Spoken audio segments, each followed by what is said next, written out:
Okay, guys, we are live. So for those listening at home, welcome to the Dungeon Musings YouTube channel. My name is Kevin Madison, and I will be your friendly Dungeon Master today, this afternoon, this evening, this morning, wherever this finds you, whenever this finds you. Today, we are carrying on with our ongoing campaign playing Jeff Talanian's very cool Astonishing Swordsmen and Sorcerers of Hyperborea. With me today, I was going to say that I've had more people complaining that it's out of print in the last little while than I think I've ever had. So I'm hoping that Jeff is going to do another print run of this sometime soon because it is seemingly very popular.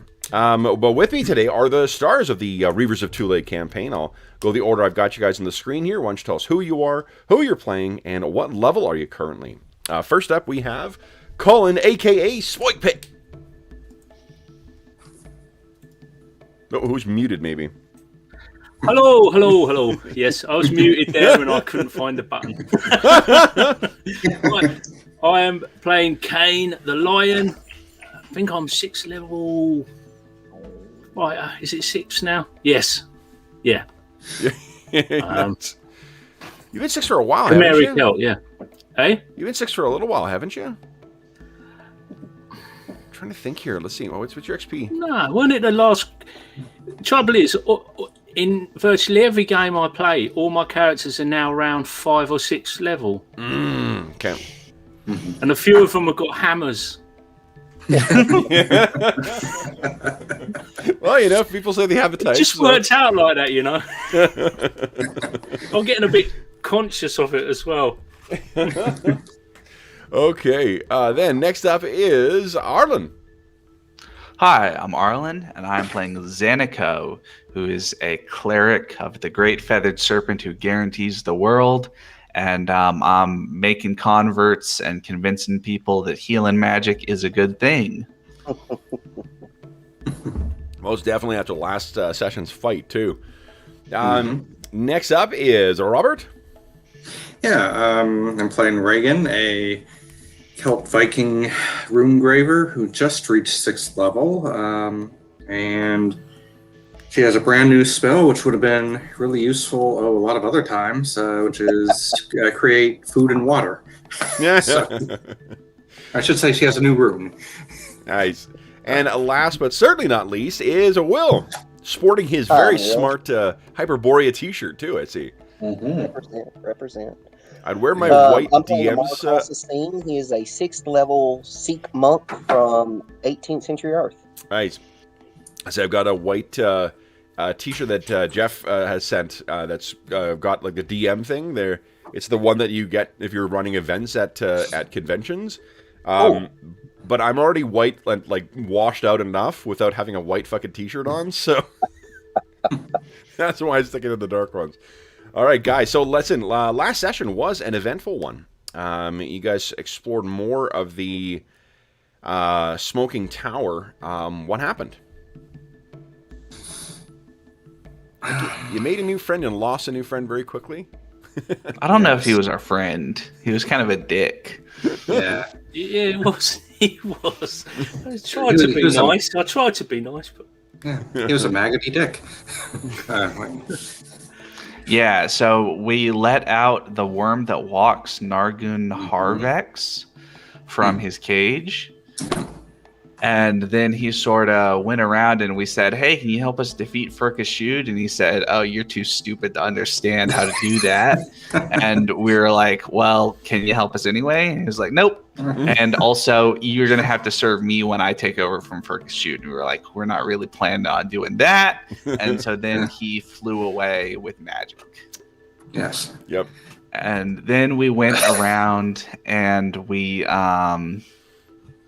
explored more stuff. We went to the boiler room, as we're calling it, and looked around there, tried to get through the door that was trapped, and we couldn't figure out how to open up that door. It's got like a weird key slot that we don't understand, and we don't have the key for it, so we I think Kane banged on it with his hammer and it didn't do anything, so we decided to leave that be. And then we went to the north to the room where we heard wind blowing. and there was a huge windstorm inside, and there were also clawed smoke monsters, and they attacked and very nearly killed a couple of our parties members, and so we fought them off, and then we were able to use the Atlantean control panel to turn off the windstorm, and went down into this great big cavernous room, and we're sort of walking along there, and we found this huge fan that seems to have been the source of the wind. And I think that was that. Yeah. There's one other thing you did spot as well. Cocoon. Yeah. At the kind of the center point of the fan, there was another of those strange sky people material cocoon. So we'll pick up from there. So guys, what do you do next? That cocoon is still placed about 25 feet or 20 feet up on the kind of the center of the fulcrum, I guess, of the fan. I don't know if you call it that, the fulcrum, but I think Reagan will keep collecting these if nobody else wants one. It's interesting that these things are scattered around and even in places that they don't seem to have anything. So I don't know. Yeah, she's trying to figure out why they would be placed around. And I assume there are vents or anything in this room that, say, Furkashu could go. Okay. I mean, you can't see very far. The ceiling is further than 20 feet up. Okay. Is there, like, where the fan is there an opening behind it, or is it just a solid wall? No, there's just a solid wall. Okay. Yeah. Anyway, yeah, she's still trying to work out in her head why these things would be scattered around in rooms where there appears to be no reason for them to be there. Yeah. So she figures at least taking them might disrupt whatever plan is going on, if there is one. And they don't seem dangerous. No. I mean, if they were really, they would have eaten us already. Yeah. Until you reach critical mass, when you have 5 of them in your backpack. Well, yes, of course.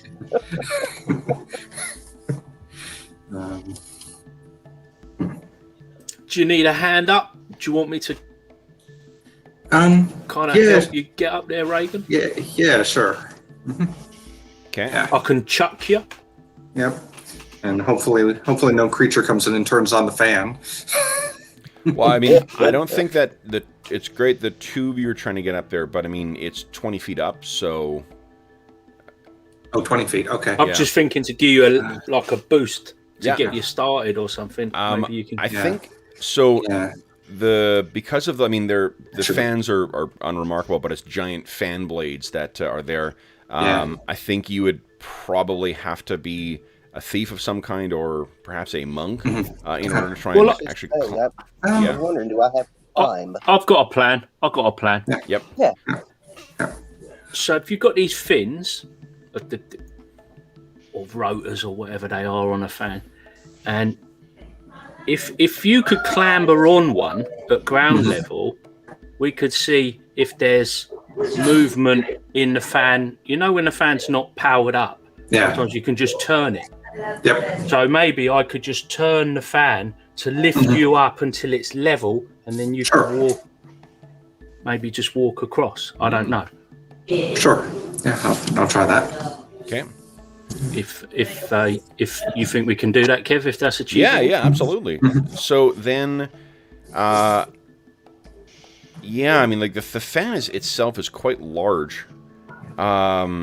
So I think you'll have no difficulty kind of getting yourself on top. It will take some strength from you guys to get it up. So I think I'm going to need 2 strength. Either a feat of strength from one of you, or a test of strength from 2 of you to get the fan up into position so that Reagan can shimmy across. What are you guys thinking? Who's feeling buff? Well, I'm happy to be involved in either or both or whatever. Shall I just try and do a feat of strength, being as I'm there? I've probably just gone straight over there and just tried to pull it. So I'll jump on there and Okay. see if I can do it. Nice. Yep. Oh, under 40? Okay. Yeah. Okay. Oh, that's right. So yeah, you pull this thing along. You guys can hear the motor wheezing as he's pushing the thing along. But Reagan, you are very slowly brought up to being level with the center of the fan. I need a test of strength from you now to get across, please. Okay, great.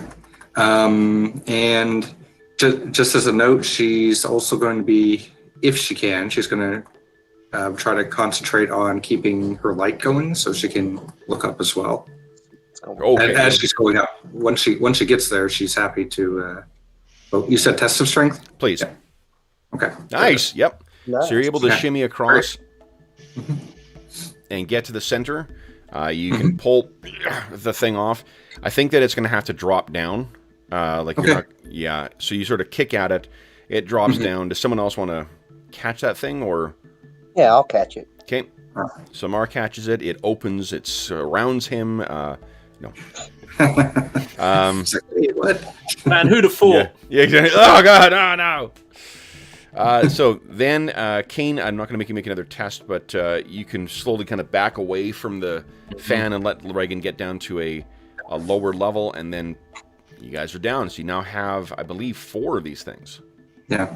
And when Reagan was up there and she had her light, did she see anything? Like, was she able to see the ceiling at that point? Probably not. No. Okay. All right. Okay.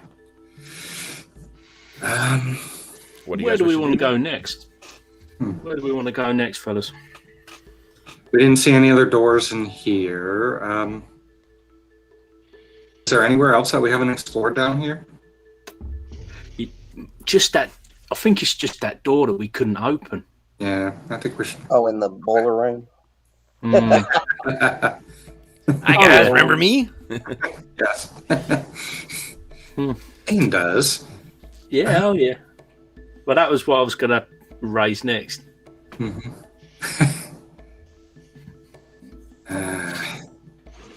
But Musa stole my thunder. Sorry.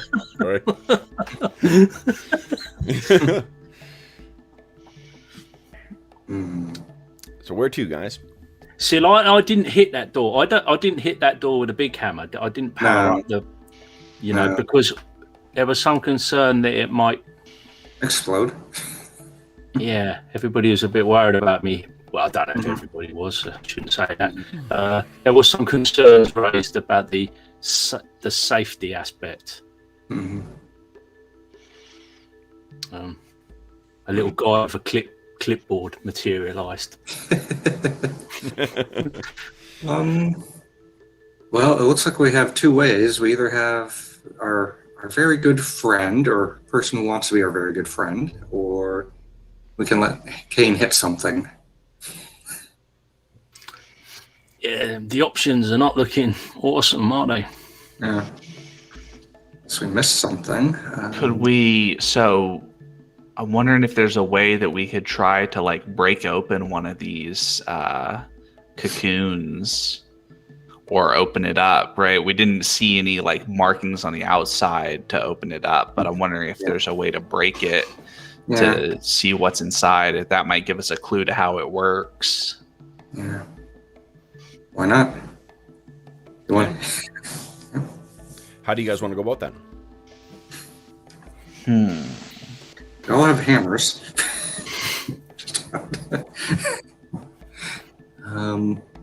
Well, and you know what they say, don't you?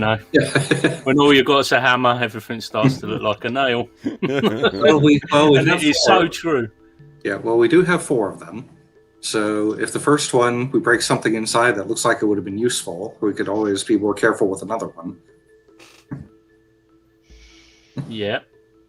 Or we try and finagle something into it and prise it open. Let's see, where is my character? Yes, there was. I mean, we've got that forge. There's a forge up the top. Yeah, we could go back up top to the forge and see if there's smith's tools or something to work on these. Had we cleared all the other floors? I mean, have we gone through There's all one of them? floor that we haven't cleared. That there's some laboratories that still might have stuff in them. Okay. It's just something else to think about, then, Mike. Yeah. Well, we could.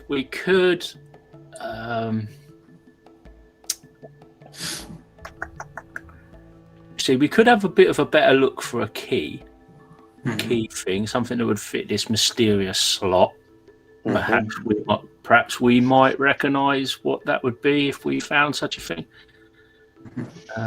There was the key, and then there were those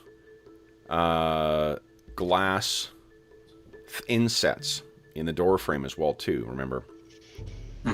There were 4 of them. Ah, okay, was there? And we pushed them and stuff, didn't we? Yeah, we touched them and they were kind of cold, and we held up some items to them and nothing seemed to happen. Maybe did we ever try to press all 4 at the same time? I don't think we tried pressing all 4 at the same time. We just tried pressing 1 at a time. Yeah. But I don't think they didn't seem to like depress when we touched them, right? We just touched them and they felt cold. We couldn't. They didn't seem like buttons that you could just press in. Yeah. And weren't there 2 lenses or something like that? One at a higher level, one at a lower level in the frame, or was that somewhere else? That's what they're talking about, I think. Is that okay. Yeah, there was 2 on each side. Ah, okay. Yeah, 1 higher and 1 lower on each side. Yeah. Right. These kind of slightly off color spots.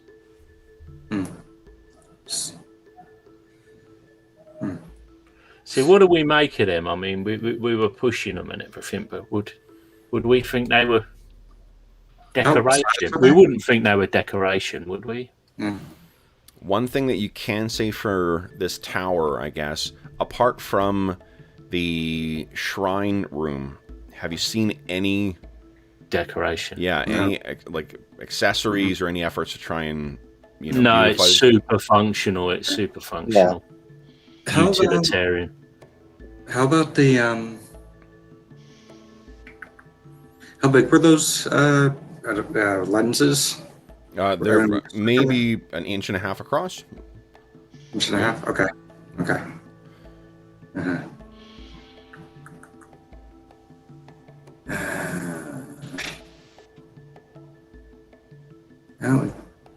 So, do you head back up into the unexplored areas? Do you head back to see your friend, Cavavention, or do you head back to the door in the control room?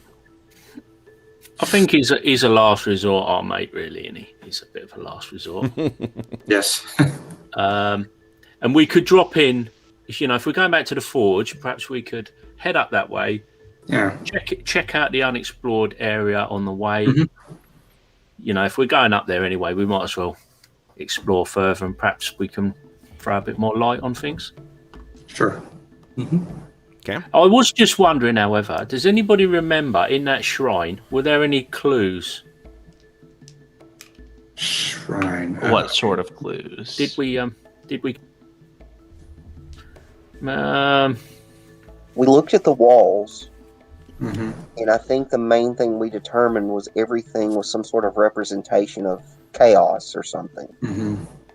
That's all I really remember about it specifically. Yeah, so there were like accidents and various forms of like bad things happening to people, and then on the ceiling there was a Fergus carving.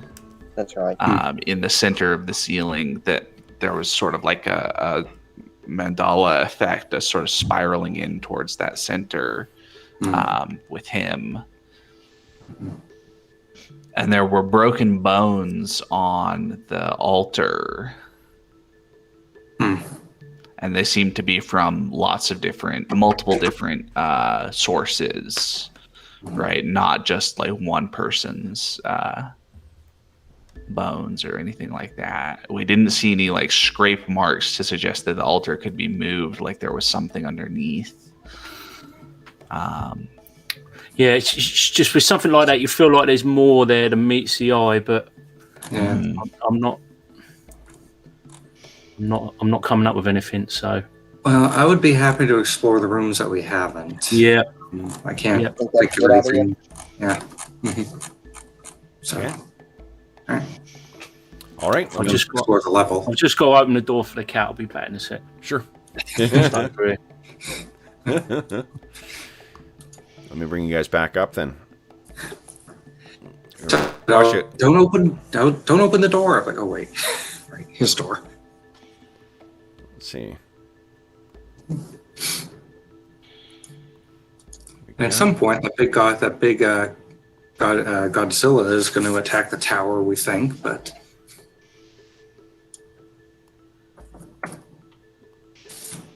Yeah, there is a kaiju that's on the way.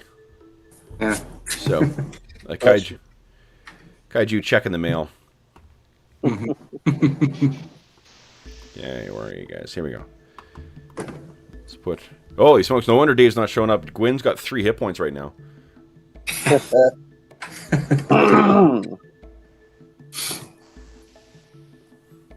It's like until I see they actually rest. Yeah. Okay, so here we go. I'll bring you guys back over here. Here's where you guys are. There we go. Back in the bedroom. That's right. Yep. Okay. We also haven't looked in the bathroom here, right? The bathroom of doom. Yes. Somewhere, George is feeling a cold shiver run down his spine. Yeah. What do you guys do? We don't look in the bathroom.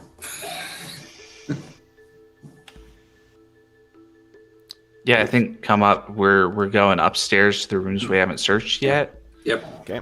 right? So Yeah, that's the entrance, I believe. Yep. Okay. Oops, I gotta Do zoom in. you know what? I think the time has come. I'm going in the bathroom of doom, man. Oh boy. I'm going straight in there. I'm going straight in there. I'm not even going to think about it. Or Kevin's psyched me out. I'm going straight in there, wading in. Nice. Oh, God. Oh, it's been a good run for Kane so far. Oh, boy. Guys, I can't hold it any longer. I've been there, Kane. I've been there. Yeah. I mean, we need to go. You gotta No. All right, so Kane, what you see in the bathroom is that there is about an inch and a half of water that laps up against the inside of the door. There is an ornate bathtub, a sink, and a toilet, much finer than any you've likely seen. This would be something that would, in Hyperborea, something appropriate for like a temple or a church of some kind. There is a cabinet on the far side. And I believe that is all of interest. Right, well, he's going to go straight in there and go straight over to that cabinet. Okay. Can anybody see if there are? Well, hold on. So Hold on. We got an action happening. There's no time. Sorry about that. Yeah. That's okay. Okay, so, Kane, you step into the room. Yep. Your feet, I'm assuming you're wearing some kind of like weatherproofed boots on or waterproof boots. Yeah. So you step in there. It feels warmer than what the other rooms were. You throw open the cabinet. What you see inside is shocking. Literally. Bath linens, toiletries, and 3 bottles that appear to have some kind of glass bottles with some kind of stopper on the top. I will just gather them up. Yep. In my hands, like go either side and grab them. Yep. And take them out. Okay. And I'll tell you what, before I grab them, I'll get them linens and I'll just pull them out, chuck them behind me, Okay. Just, because I'm having a look. Yep. I'm not going to take them out neatly and all that. I'll just throw them out. So when you leave this room, make sure you put the thing make up room on handle. Yeah, you throw them in the bath. Yeah. Put them into the bath. So yeah, you toss them down and they're getting soaked. The only thing that remains in there now are the toiletries and the glass bottles. 3 glass bottles. Is there like any soap or anything Yeah. nice that smells nice? Yep. It's going to be a different kind of soap than what you're familiar with, maybe, but yeah. Oh, yeah. It smells like a meadow. I'll get that. In case I run into anybody really smelly, I can insist that they take a wash. Okay. We might qualify. Yeah. Okay, then you can be the first to have a go with us. Yeah. And then I'll grab up the bottles. I'll secure the toiletries about my person, and then I'm like carrying the bottles out in front of me as I'm going to exit the room. Okay. The bottles are about like that big. Mm-hmm. And they have varying levels. None of them are full. They have varying levels of liquid in them. And they've got, like I said, a glass stopper on top. And that has some kind of material to provide a seal on it. So you carry the 3 of them out. What now? Yeah, and I'm heading over towards Reagan with them held out at arms. Reagan, look at these. Says probably some sort of soap. Oh no, I've got the soap in my bag. Okay. Okay. Well, But I don't know about these. These seem a bit more important. I wondered if they might be some kind of concoction. well, she'll take them. Maybe she'll open one of them. Are they different colors or anything? All clear. All clear. She just she opens one of them, and as long as it doesn't immediately explode, she'll take a slight sniff. Okay. It has a definitely strong aroma to it. Not like not unpleasant. Go ahead. Oh, okay. And she does the same for the other ones. Do they all smell the same, or no, but equally strong of a scent, but not unpleasant. One is a little more musky than the others, but yeah. Okay. She says, I don't think I would want to drink these. Actually, but you know what it reminds you of is some of the perfume nobles that are led in palanquins up and down the streets of Cromarium. Okay. Yeah, and she mentions that. She says, "Yeah, I think these are." He was just a fancy man, and he wanted things to make him smell good. So. Kane dabs some on his wrists, and yeah. Kane's like, I'm fancy. Oh, Anna disagrees. Yes. At first, I thought it was background noise. It's like, yeah, you released the hellhounds. What do you guys wish to do next? By the way, the water was a little bit warmer than everywhere else, so not sure what that's all about. Whether there's a leak on the hot feed to the bath, don't know. Maybe. Kane didn't check yet, so. I was wondering about a closer inspection, because I was looking to see if we could find another cocoon. So perhaps looking underneath the bath or under the basin, something like that. Yeah. Reagan will go in with him this time, and while he's doing that, maybe she'll check the toilet to see if there's any pieces that move, or come off. So, Kane, you'll have to get to where the I'll put you guys in here, where the do I guess have you guys on the right map, right? Yeah, I do. Yeah. Okay. Good. We're still talking about the bathroom and everything, right? Yep. Yeah. Right now. Okay. So, Reagan, you are taking a look at this exotic toilet, And Kane, you kind of have to get down on all fours to look at where the piping is underneath to see if you can get an idea. And like right near the back where the tub kind of meets up with the pipes, it looks like there might be a small, like a really tiny little droplets of water that are going down. Reagan, you're very carefully inspecting the tub. Would Kane and Reagan kindly each give me a D6 roll? Excuse me, my goodness. Was somebody? Where's the? Okay, there it is. Okay. Okay.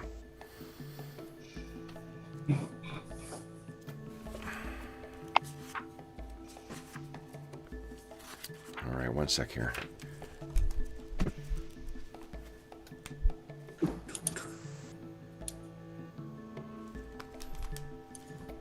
All right, so what happens? Rosanico and Amar, what were you guys doing during this this period? I think Amar was mainly focused just on the door there in case something did come through. Okay. Zanico is watching the vents because Reagan is busy doing something else, and that's normally her job. Okay, nice. Yeah. I'm on vent detail. Vent watch. Yeah. All right. So what you guys miss if you were watching this from outside of the room? What you would see is, as you guys are carefully inspecting those things, you slowly see a column of water rise up, kind of equidistant between the two of them. And then it slowly forms into like a serpentine type head that slowly starts swaying. Mm-hmm. Looks over at one and looks over at the other. I'm puppeteering without a puppet. Dave would be so pleased. All right, let me see here. Evens, it's Reagan. Mm-hmm. It's Kane. Mm-mm. And this thing looks over, and Kane, you're kind of reaching underneath the tub to try and get there when this thing, like fast like a cobra striking, comes down. And let me make an attack roll. Where's my dice? Where's my dice? Here we go. Yeah. Your head is suddenly engulfed in water. And what I need from you is a save. Oh, it'll be a Ash save. Hold on. Oh. We were talking before we went live about how nice it is to just snag anything you want with being so many 5e books out there. You can select so many different things. It's very true for AD&D Second as well, too, because there's a whole lot of awesome stuff out there for it. Mm-hmm. Okay, where are you here? Your definition of awesome and our definition at this moment might be a little bit. Yeah, 50, odds. 52 sessions to keep coming back, so. Yep, that's true. Hashtag glutton for punishment. It is pretty well. It is pretty awesome. All right. Well, it's not for the paycheck. Yep. That's for sure. Okay, hold on here. What I need from you? So I'm trying to find the saves. It's the equivalent of a paralysis save is what I need from you. Sure. Let's see here.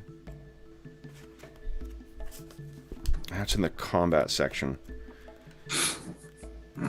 It's always been like save or spell or death saves constantly in this game. It's the first paralysis one I think you guys have had to do. So let's see. What's transform? Save versus transform. That's just a polymorph. It's the equivalent of right.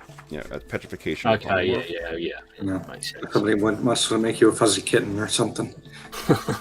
Fuzzy, yeah, definitely. That feels Hyperborean. Can't see that happening in Kev's campaign. Yeah. We did have in our gnarly enough.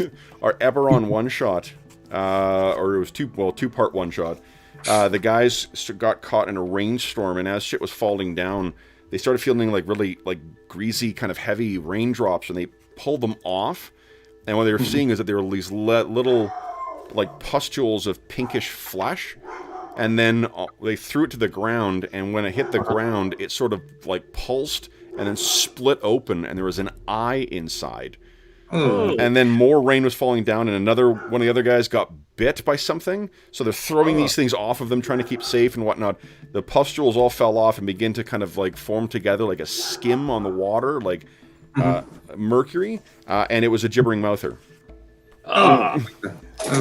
Gibbering mouther rain. Was that your creation, Kev? It was my creation. It came to me the hallmarks. for that one shot. I was napping, and I was just like free associating, and I was like, "Oh, this will be great!" And the guys will love this. They did Sure, not it wasn't a fever dream. Okay, so this is. I think someone's shoveling my driveway for me. Oh, here, let me turn off my sound. That's. What's that? Sorry, I'm turning off my sound. My wife just started printing something. Oh, sure. Yeah. Oh, here we go. So transformation. Yeah, the transformation save is the one that we want. Ah, okay. So yeah, we're back to where we were a minute ago. I should have listened to you, Colin. Sorry. Oh shit. Oh. Now you could spend Astonishing Fortune to you have 4 points right now. You could spend a point to automatically succeed, or you can start suffocating as this thing is trying to work its way down your throat and up your nose. Yeah, that don't sound super appealing. Okay. You want to spend it? Shall I spend it? Yeah. Yeah, I don't see why not. Okay. So you yank your head back, and now you see this thing facing you, and then it sort of its face sort of transforms and becomes like a watery lamprey type mouth with a little whirlpool in the center, and it's gonna attack you next round. So let's declare actions, guys. And I think that Xanako and Amar, you can assume that you've heard Kane shout out. I think you guys have been through enough together now to know that when when you hear one of you shout out in alarm, it's time to... I think I just roar. I think I just get to... Get off me. I love it. Okay, let me get a token here.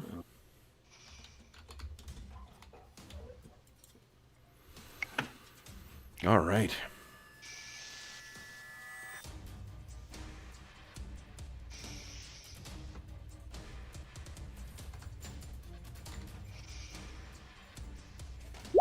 Yep, this will do. Oops. Okay. Here we go. It's huge! No. There we go.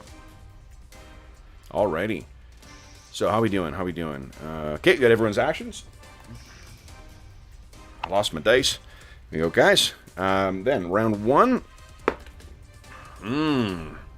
Oh, I lost Kane and I lost Robert. One sec here. You lost us? Yeah, I rolled 20. I lost you guys for a sec there. Yeah, I lost. I did. I lost you for a second. I refreshed. So. That's weird. Roll 20.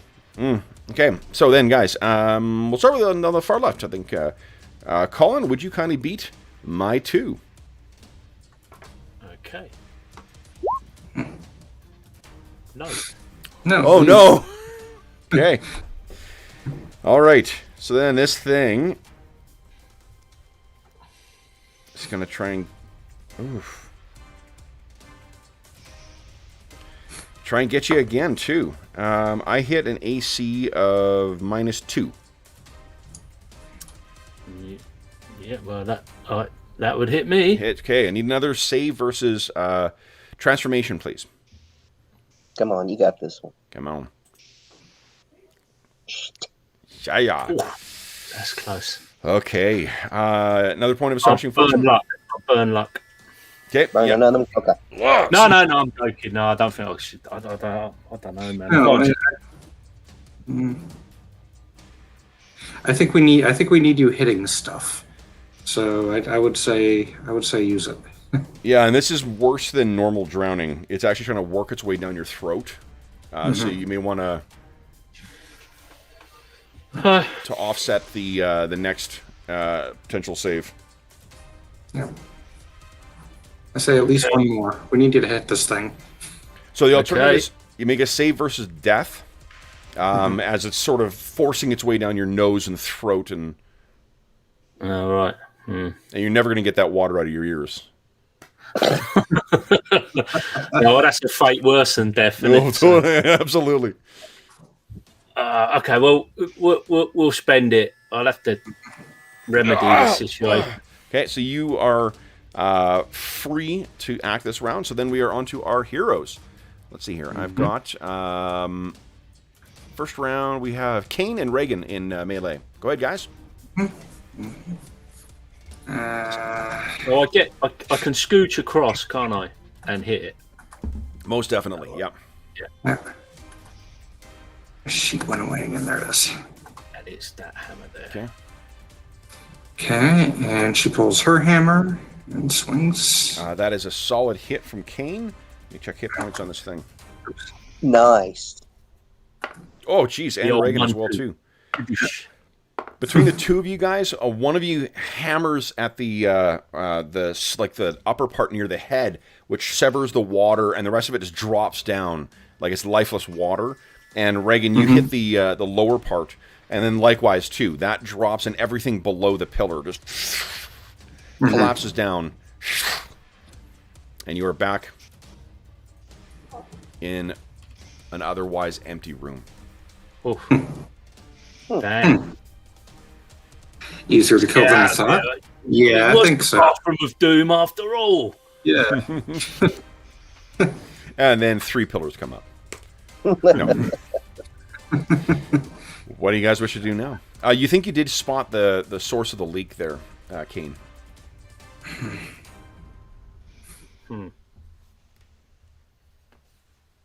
Can anybody detect magic on the? I don't think we have any. I think it was only George who could do that, right? I think so, yeah. Or sense Well, magic. there's the cantrip version and there's the spell version. And I think we have the cantrip version available, but not the spell version right now. Cantrips. Just to see if the water itself is magic. Yeah, like if it still is. Do you need a spell? Well, true. Something's odd about this water. I can't put my hand on it. Yeah, I'm getting out of it for starters. I'm not standing there. Okay. I think Kane would get out of there ASAP and contemplate the next move whilst not standing in it. While he's not here, you can almost So I found it. feel Sorry. I was say while he's not here, you can almost feel the "I told you so" from Malo. He's just shaking his head. So, what do you guys wish to do next? Well, I found the drip in there, fellas, but I don't know if I'm not in a rush to go in there messing with it.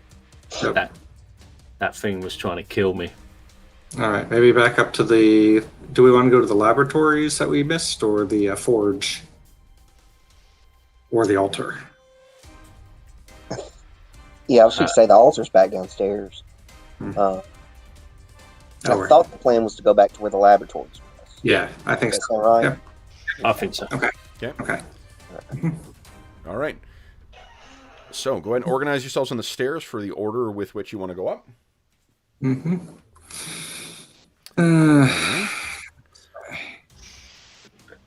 Maybe Kane somewhere near the front. Well, I've been. I'm not taking point. I've been relieved of point. I'll take point. So, did you want me to back you up? Yeah, you're so. fine behind me. That's fine. Okay. Maybe Reagan will stay in the back and keep an eye on the ceiling and or behind them. Okay. Hold on. I'll be here, and then King, you can move up to here. Yeah, gotcha. All right. Yeah, that works. Perfect. Thank you, guys. So that is the order. So And you are heading up the stairs. this was the room that had the some sort of robots, wasn't it? Yeah, They weren't the spell casting things. Was that the one where we ruined Kane's great plan by all charging in? Yeah, Yeah. he started to attack and then he retreated. We're like, Yeah, this open space spans the diameter of the tower, and in the southern portion of the room opens to the room above. The air is stifling due to the operation of 3 massive forges that burn and vent. And this is where they were assembling more of those robototons. Mm-hmm. and we explored this, and there was nothing really here Yeah. that I remember. Yeah. All right, keep going. Yeah, so head on up to the next. Okay. Let me get you guys. I was going to put you in the order I need you, or the shape I need you to be in to get to the next set of stairs. So, Oh, wow, isn't that cute? yeah. Okay, here we go. And voila. There we are. All right. This is where you found that storage closet that had the Guns, yeah. the guns and the other materials and stuff. Yeah. Right in here. Yep. Yeah, what was over here? Do you remember? There was like a overlook area, like it looked down at the forge level, and then there was a crane that attacked, That's or right. something like that attacked Malo, I think. Yep. Yeah, I remember. Right. Okay. And then the room above that, do you guys remember whether you went in there or not?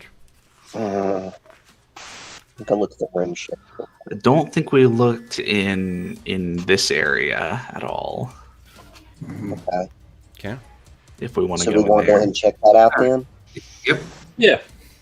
Okay. Excuse me. So Amar will go ahead and move in there. Okay. All right. So you can see that crane on the far side that had attacked Malo before. And Amar, you can see that there's one of the same doors that you have encountered in so many other places in this tower, right above you, just to the north. All right. Can't seem to. There's no porthole or anything in it, correct? There is not, no. Okay, I guess we're sure. All right, so yeah, I will go ahead and open this door. Okay. So you go and then it creaks in. Let me show you what is inside. 1, 2, 3. Another antechamber. Reagan will come in too. There are Atlantean symbols above the door there as well, similar to some of the other rooms that you have seen. Oh, is this one of the... I gotta go get my Excel spreadsheet up. That's where I wrote everything on. Yeah. Reagan's going to walk over to this corner and look around the side. So here's something interesting that happens. As Reagan walks past, one thing you can see is the door in there, it's similar to it's not the same material as downstairs, but there is no handle and there's no radial, kind of turning thing. But as Reagan walks by, there is a drift of cloud that comes out of her backpack. And it passes it's seemingly right through Amar. And you're like, Jesus! It's got a blackish, oily kind of look to it, almost like tiny, tiny insects.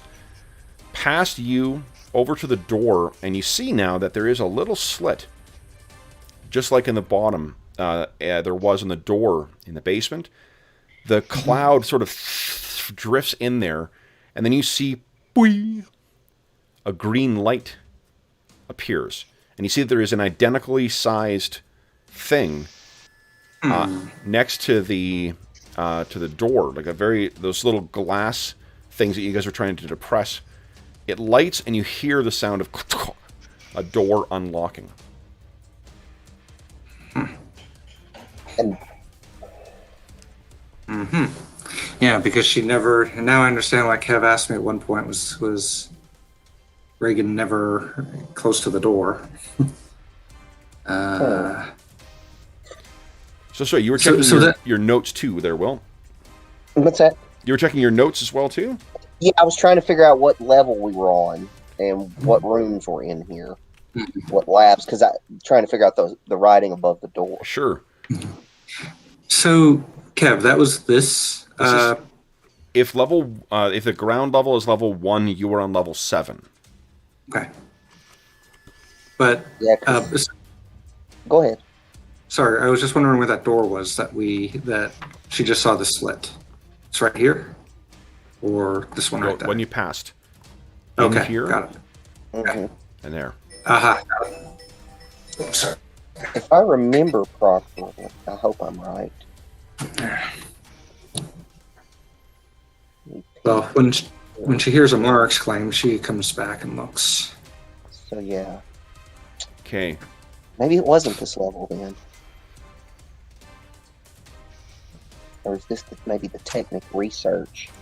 If you compare though Amar or Malo isn't here to provide a translation, if you look at the markings, it coincides with what he's been describing as the technic research. That's okay. So yeah, we're 2 levels below the top, I think. Okay. Okay. What do you guys wish to do? Should we open that door or try to open the door now that we heard something from it?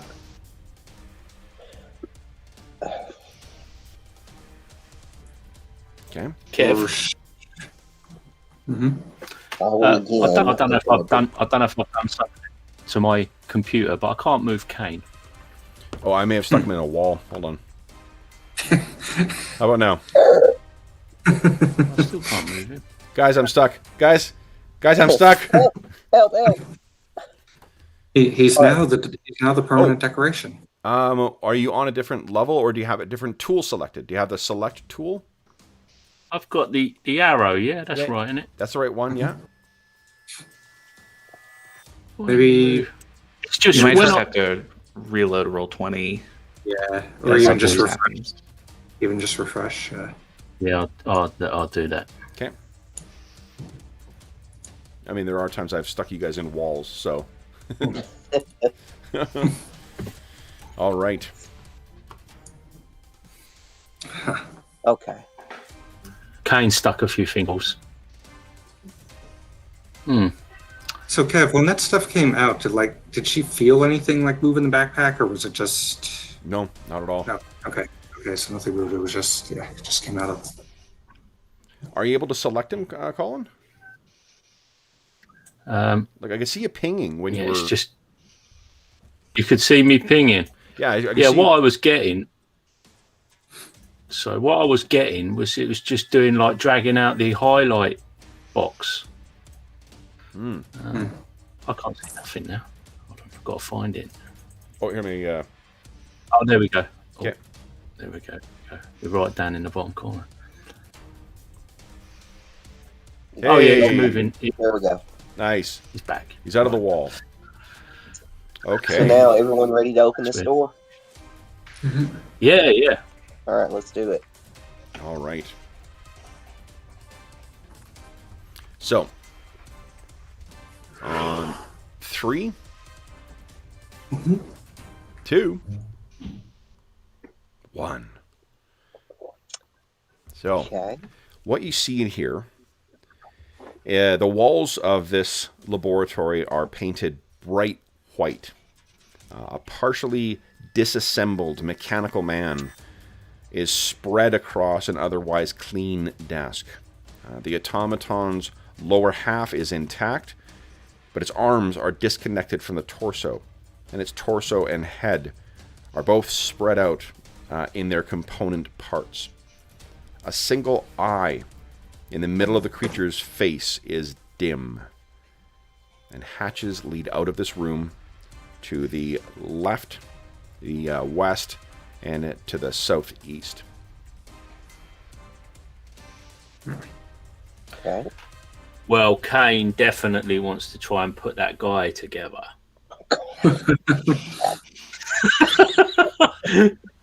I mean, Are you It sure might- you're not a Tinder? Yeah. he might know something. He might know. It might be like a protocol automaton. Oh yeah. He speaks very much like an uppity butler. Yeah. Will's like, is it 10:30 yet? Yeah, exactly. That's what I'm thinking. So, All right, let's go ahead. I'll go ahead and move in here. I can move myself. There we go. I don't suppose I can even see it yet, so I've got all that pleasure to come. yeah. Okay. All right. So, and as you step in, Reagan, you can see that blackened, or maybe Cane, you see it. The blackened fog comes out of the hole in the door, that little slit, and then back into Reagan's backpack. Well, freaky. Yeah. So it went to the door for what purpose? Reagan, there's a thing in your back. I think she saw that. You have gas. Yes. My gas is magical. She opened. Well, I mean, it's probably too late now. She opens up the backpack, and I mean, Everything that you placed in there before remains in there. yeah. She thinks the only thing it could be is one of the eggs. So for Yeah, now, she keeps. you haven't got anything else weird, have you? You haven't got any other. No, I don't think so. I have the eggs. I had some of those vials that we found in the one room. Yeah. So anyway, All right. Let me step over here to the corner. must be one of the eggs. That would actually make sense if the things are kind of scattered around. You know, those are the ways to get to and from places. Maybe. We found them in some weird places, though. Yeah, they've all been in strange places in my mind. Yeah. Do you think they move about? Can they move about by themselves, do you think? Well, they haven't moved since we have seen them, but maybe. Are they? Do we always find them by devices and stuff? No, Or we are they- found one by a little crack in the. And we found one on the fan. We found one in the middle of a room, I think, just on the floor. See, I wonder if they're attracted to some sort of cabling or something. Maybe there's like cabling running through the floor and they can sense it and perhaps they get drawn to it. Or EMFs from the electrics. I don't know. Which Kane knows all about, I'm sure. This is Kane is not speculating. I am exercising the OSR privilege of player skill. Yeah, Matt Finch says it's a thing, so yeah. I'm channeling Osric. Yes. All right, you guys want to go ahead and check out this other door? I think so. Sure. Okay. Okay. Yeah, you guys do that. I'm just going to put this this guy's on. So yeah, and it's strewn apart on the desk, Kane. Like there's what you can tell is as with your background, there's lots of precious metals that make up the interior of this thing. Mm-hmm. There's also a desk full of drawers that you guys have yet to search. Did I say desk? I meant mimic. Yeah, did I say desk? It's a fang dragon masquerading as a mimic, masquerading as a desk. So I'm going to go ahead and open that door then. Okay. Reagan will she assumes Kane will just start opening drawers. So she looks under the desk, underneath the chair. back of the desk, stuff like that, looking for anything. So did you say you look in the drawers? I would assume that she's assuming that Kane's just going to start opening the drawers because that's the kind of person he is. Kane, you find a ton of precision tools throughout here. This is a workstation. This is not a academic's desk. The total of these things weighs probably about. I heard. What was that? I heard a donk. So Kane dropped out and dropped back in. Mm-hmm. Okay. Yeah, sorry, I pressed the wrong button. Oh, that's okay. Let's make sure we didn't go wrong is all. All right, so what you can see is there are a bunch of, like I said, precision tools that are in there. These things have got to be worth a ton of money. The level of these are finer and tougher than any you've seen, even in the finest craftsman's shops in any of the Cromarium or Thule or Thuleborg, anywhere. So even if you don't make use of this stuff, it's similar to the stuff that you find in Amar's dad vest, but even more fine. Mm-hmm. Can we snaffle this stuff? Absolutely. It's probably the total weight of this stuff is probably about 15 pounds. Oh. But yeah, you could easily kind of pile it all up and put it into one box. Otherwise, there's nothing else remarkable about this desk apart from the precision tools within and the disassembled robotaton on the door. Amar, you go over to this door, and it is identical to the other doors that you guys have been opening. Amar's going to holler at Reagan. Reagan, Yeah. come over here to this door. Okay. I want to see if the thing replicates like it did before. This time, just to make sure, she has the bag open and she's looking inside while just in case there was something else in there that she forgot she got. Okay. Or her character forgot. Okay. Player. So she comes over. All right. So you're keeping an eye out. When you get to within about 10 feet of the door, you can see there's that black mist sort of comes out of your... it comes out sideways through your bag and directly into the door. And then you see pwee, another green light, pwee, and a second. And so did it appear to come from the eggs themselves, or wasn't she able to tell that? You didn't take them out. You just were looking in your bag, and it went directly sideways, so it's unclear. Okay. It's got Okay, so she pulls one of the eggs out, told in her hand, and so after they go through the door, she'll see if the mist comes back in. So you guys are opening the door. Wow. I am opening the door. Yep. Yes. Yep. Okay. Then let me show you what awaits inside.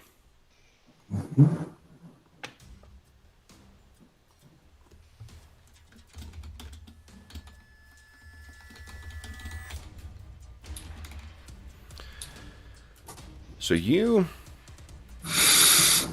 touch the door and you push it open.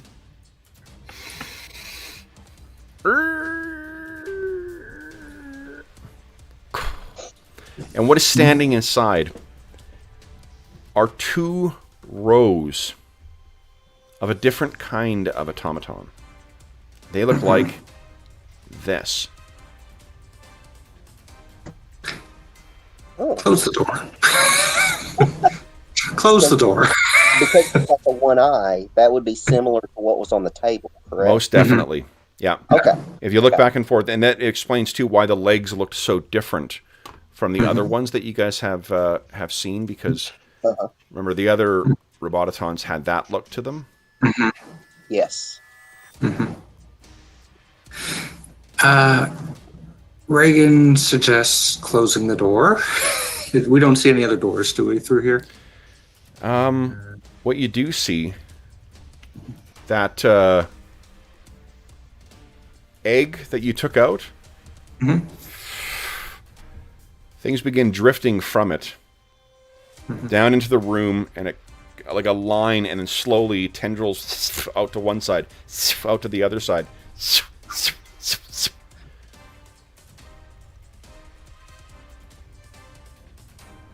Yep. I think we might have a problem. No, surely not. No. We revived them. They'll be happy. And you can't blame me this time. Close the door and run. Okay. And then once the mist goes inside, the central thing kind of fires up, and you can see a red glow slowly comes to light, like an old, wire lantern or wire, light, Victorian era kind of thing. It flickers and then brilliant red, and each of them kind of, Cybermen style, all step up, and then all their heads turn towards you guys. What do you guys do? Reagan suggests really quickly, and then attempts to do it. Close the door and back away. Right? Because these doors are not easy to open for us, so hopefully these things can't open them. I think that's wishful thinking. Yeah, but So is Reagan closing the door? Reagan's trying to. Okay. Yeah. At least, it's not like it's if they come through here, we fight them in here. Perhaps we can control them and instruct them. That was going to be my next guess. Since Well, if they make their way came from the egg, maybe the person holding the egg can. Maybe. Well, Reagan wants to see if they can get out. Because what would we? She'll discuss this with everybody after we find out. Yeah. So, And then let's see if they start banging on it. That would be All right. So as Reagan backs away from the door, one of those lights goes out, and you see it goes back into the swarm. Goes back into one of the eggs, or the egg that you have out. okay. However, that whatever cloud went into those things did not go in. There is still only one green light, and what you can, standing there, Amar, you're sort of looking back and forth. You can hear against the door. It doesn't seem to be giving. This door seems to be made of the same sturdy sky metal material that the rest did. Yeah. There was something interesting too. Kane, looking at these things, do you see it? Apart from obviously the design and whatnot, but is there a difference between the Steel Legionaries and the Robotatons? Well, it's different metal by the looks of it. Most definitely. This looks non-ferrous, perhaps. So like alloys and potentially gold or brass. Yep. Them other ones looked more iron. iron and an older technology, sort of like a Mark 1 type of thing. Yeah. And probably separated by a lot of years, I'd say. Yeah. Or just a totally different influence on the design. Like maybe some of that chaos influence from below. I don't know. So, Xanako, this, you're familiar with the peoples of this region. Remember how we talked about that rival tribe that does throw in with the sky people, that venerate them and try and imitate them? One of the things that you've heard, have strived towards is to imitate the sky people's wonders, but using cruder and less appropriate devices.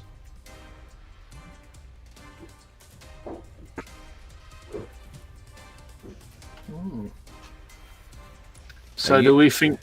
Sorry. Well, I was saying you've no no information. Or you've never heard of them making something as elaborate as this, nor have you heard them being active this far south. This whole Forbidden Zone is a region that really, even they know not to go to, but you can't help but think of some of the other devices they have made, oversized versions of, say, like the beam weapons that the Sky People were able to craft.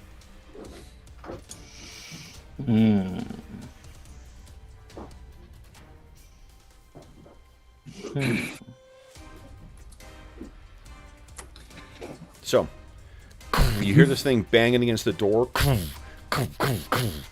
Probably more than one of them, but the door does not appear to be giving. Okay. Well, we seem to have found a way to get through these doors. Should we go back down into the basement?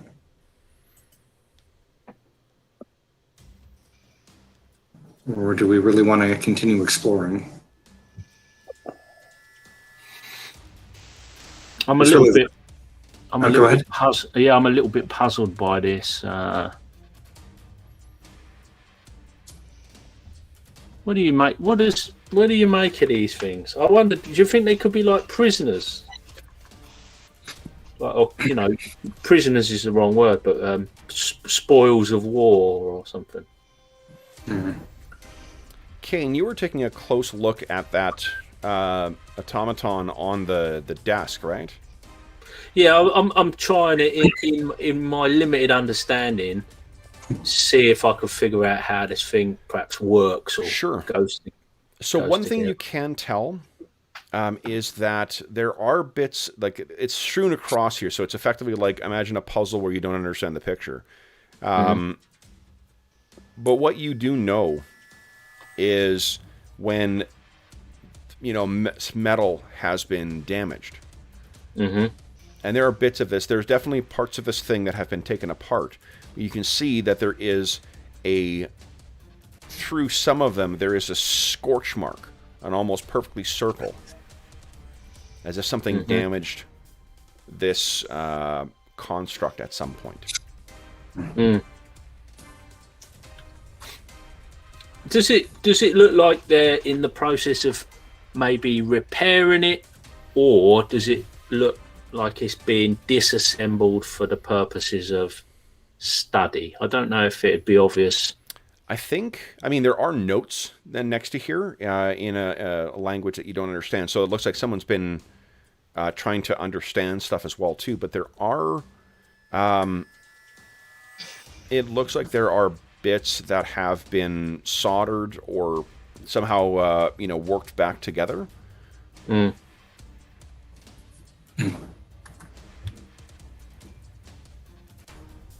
mean, why would you keep a closet full of these things and then have one that's half assembled?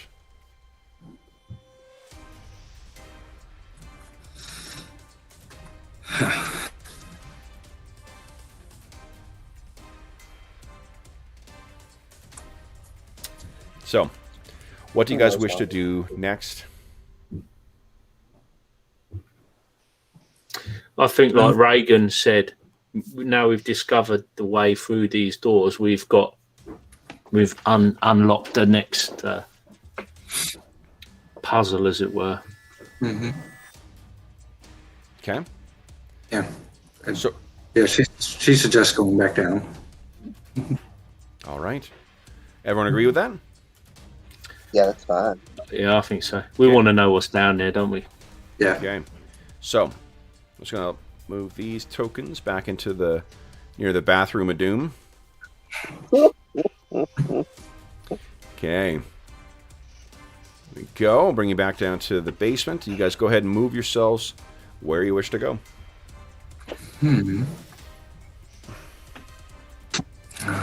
was this way.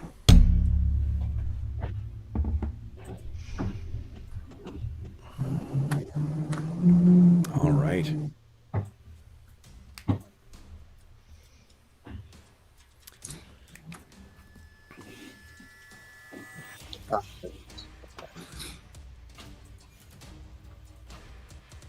It's through here. Is that right? Sorry, Will, I was moving you so you weren't lost in the dark there. Yeah, it took me a minute to find the map. I'm sorry. Guys, I'm just tying my shoe. Guys, I'm just tying my shoe. Guys. Okay. You want to be in front, Arlen? I was just leading the way since it seems like I've been leading when we're down here. Yeah. You seem to know the route better. Okay. By now, we should all know this place like the back of our hand. Yeah, really. Up and down and... I tell you, the next map we load up in this, we're using the new dynamic lighting because I can set it up so that it reveals the map and you guys can still check it. You won't be able to see tokens, but you'll be able to see the map that's been revealed thus far. Yeah, that'd be Oh, great. it remains. Yeah, that's awesome. Yeah, it's a great feature. I mean, they've got a feature in this too, which is it's very confusing to set up. So they've simplified it with a new one. Is that door closed? Or... good. It's open, it looks like. Okay. Yeah, you can see through it. Guess we never closed it when we went out. Okay. All right. Oh, this is the furnace Yeah. that you guys Sure. call. Yeah. Okay. So Reagan's gonna take out the same egg. Now she's got, if I recall, 3 smaller eggs and 1 larger one, right? That's... Zanico has 1 large one. Oh, Zanico has 1 large. Okay.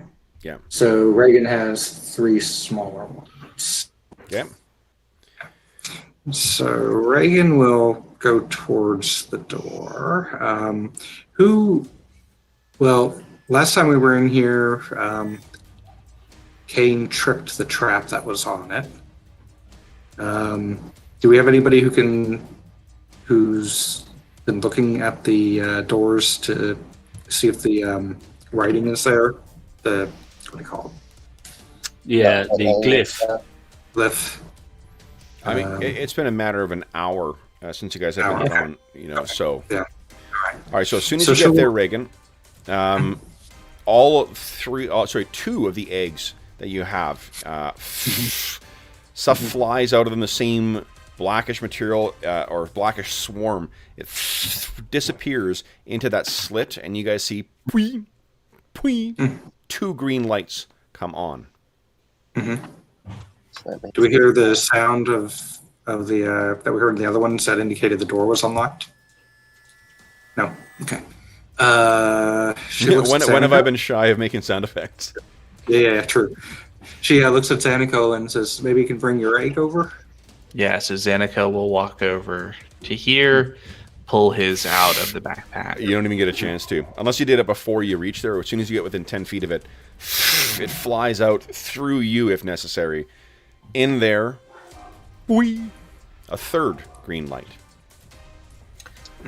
So they're functioning as keys. It's a good job we never bust one open, really. Yeah, I think somebody thought that, but we didn't do it. Can't remember who that was. Well, I was on board But with we're the just idea. going up to the workshop, and I've got this bag of tools now as well. So if you guys take them out, there are 4 of these cocoons that are here. Mm-hmm. But there are only 3 lights that are on.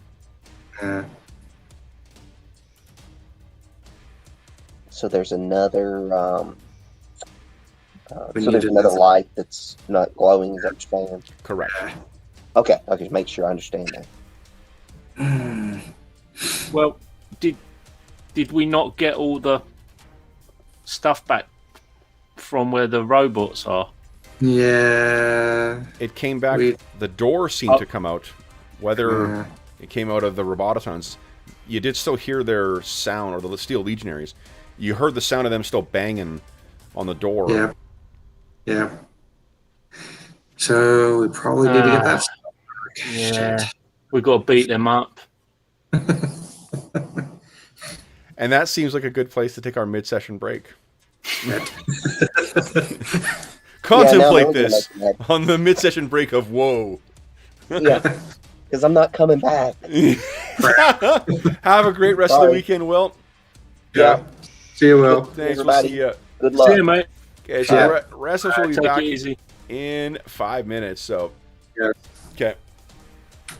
All right.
Okay.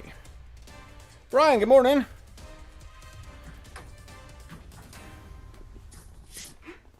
All right. So it turns out Anna had a reason for freaking out because FedEx apparently is delivering today, and I had an order come in from Noble Knight. I got I'm waiting for this because I didn't have the magic item deck for AD&D. Ooh. It's cool. But the real pleasant surprise was, so I decided, because I'm doing those overviews of different editions of D&D, I decided I would do a comprehensive overview of all the Ravenloft adventures as well, too. Like, to look at how they've changed over the years, not just, content-wise, but like how they change challenges and things like that, and how the editions have changed what the encounters end up being as well. And then this was before the most recently announced Ravenloft thing, but one thing I did not have was the 4th edition Castle Ravenloft. So they had Noble Knight had a brand new copy of the board game. So that's the closest it's that 4th edition had to a Ravenloft adventure was that. That's actually not necessarily true. There was a Pocket Dimension kind of Domain of Dread that was part of their Scales of War mega campaign. But it's not really Ravenloft, but yeah. Okay, guys, so Omar will be remarkably quiet for the rest of the session. So, what do you guys wish to do then?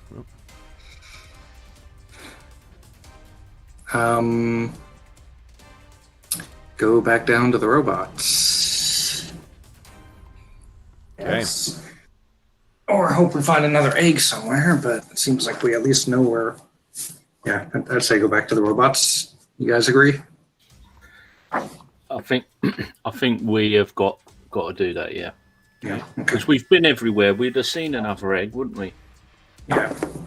All right. Kev, I want to ask one question before I come up with another idea that probably won't work. Black Cloud. So it has to be. It's the only thing the spell says is that it's 30 feet in the air, which is higher than. What spell are you asking about? Black Cloud, the one that creates the rain cloud. Oh yeah. My question is, it doesn't say specifically. Unless I'm missing it entirely, that it has to be outside. Just that it forms 30 feet above. Would you think that it should be only outside? Let's see what it says here. Yeah. Okay. Because what she's thinking is, if we can draw it to an area where there's there's an area higher than.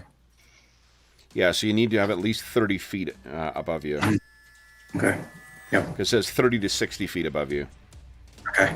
Or above the target area, at least. Yeah. Yeah. But there's nothing that suggests that it would have to be outside. No, I don't think so. Okay. All right. So are there any areas close to that we recall that have a ceiling higher?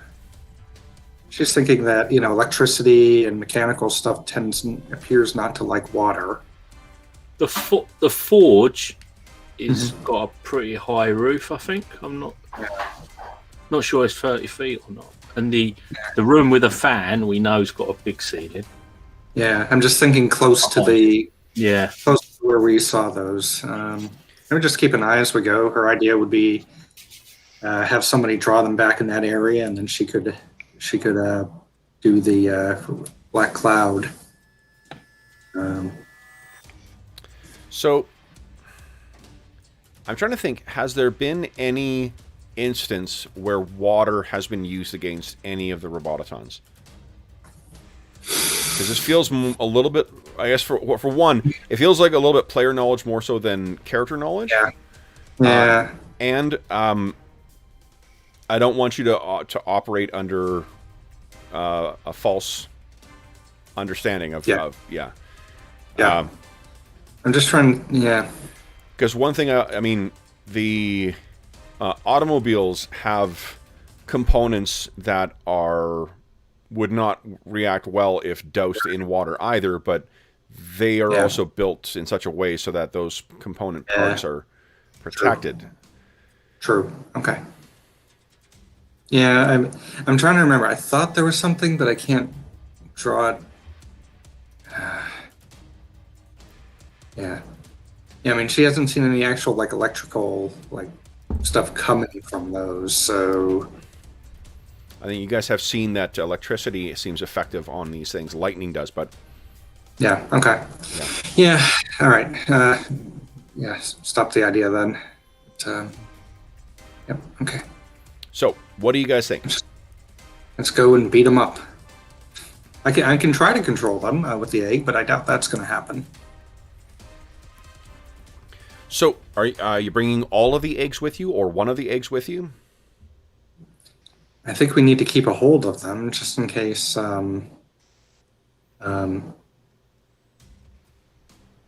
Just in case something else comes along, or Furka Shud realizes what we're doing and takes them. I think we have to have them on us. I think he's a bit wary of them, don't you? I don't know.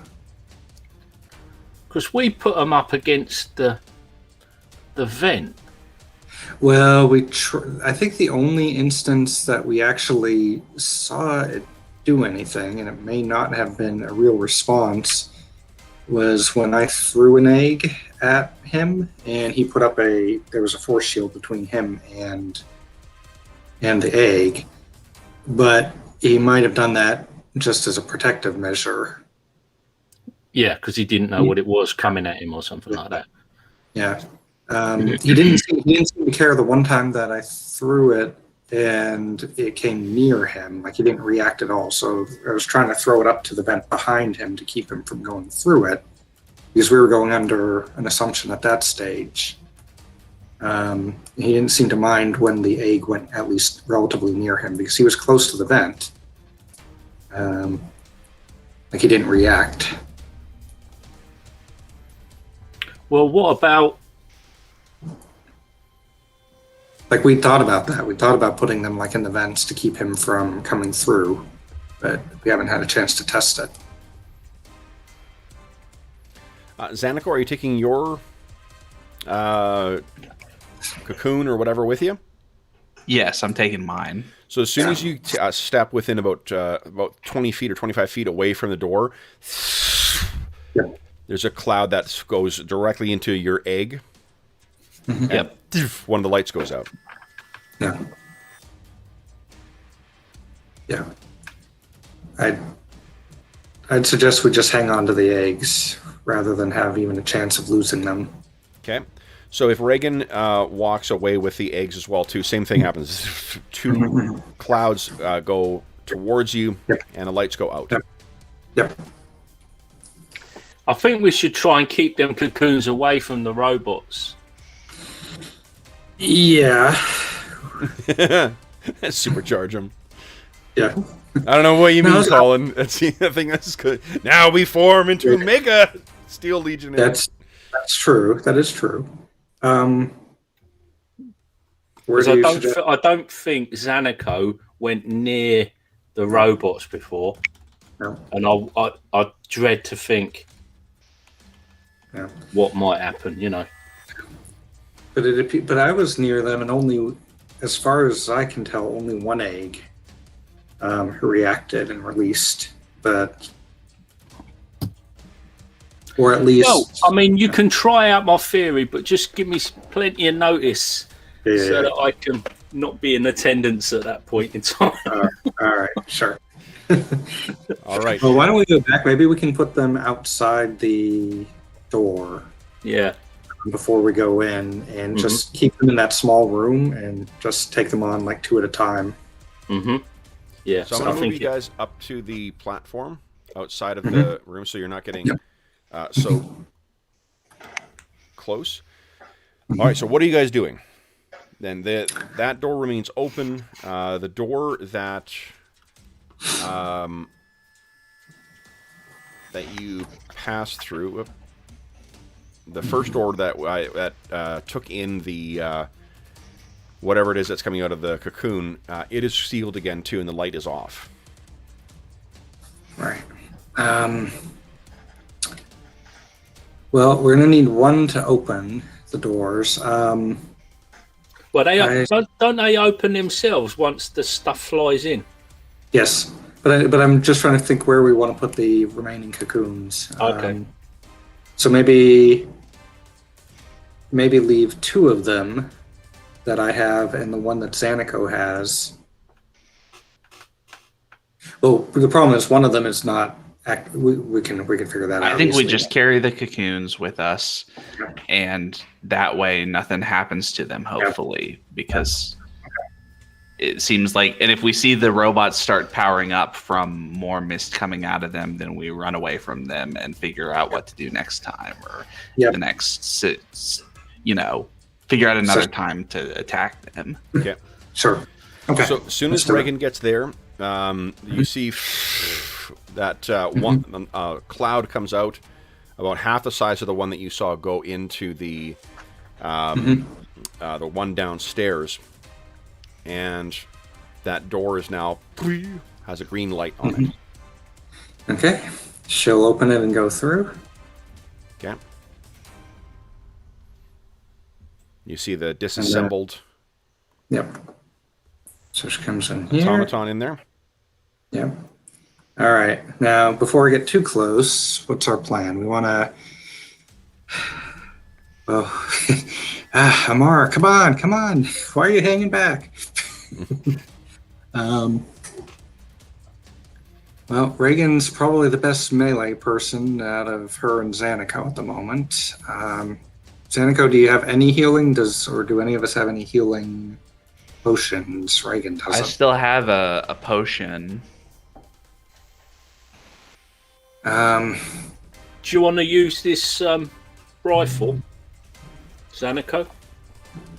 I've got one, but I'm happy to use yours. It's seems a little more accurate. Just put the dot on them and pull the trigger. Yeah, that's what I do. Okay. Yep. All right.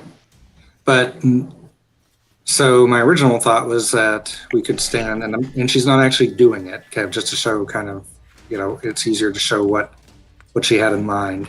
Okay. Would be to have Kane and Reagan on either side of the door. Well, that's where I'm standing. Yeah, I'm going to stand ready and hit, just like bat the first thing that comes through straight in the head. Yep. But the question is I'm assuming Xanico couldn't then shoot anything because we're basically in the way, or would that still be shooting into melee? And if he rolled a 1, or he rolled a miss, he'd have to roll to see if he hit one of us. Yeah. What are you asking? I'm not sure what you're asking here, Robert.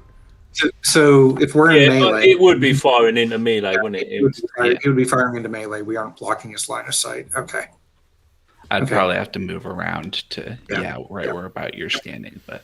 All right. Well, Well, I'm also I've got one more prayer, and I'm gonna go ahead and pop it off once we go. Ask the Great Feather Serpent for some bonuses to attack rolls and saving throws. Okay. Yep. Okay. All right. Constructicons. I like that. My son would love that. Actually. Well, if we can hold them at the door, we don't know how tough they are. Maybe I can hold them at the door on my own for now, unless. Only one of them can get through the door. They're quite large, so only one of them could get through the door. If Kane is blocking the door, it will only allow one of them to try and push through. 2 of them will be able to attack him at a time, but none of them will be able to get past him without pushing him out of the way. Mm-hmm.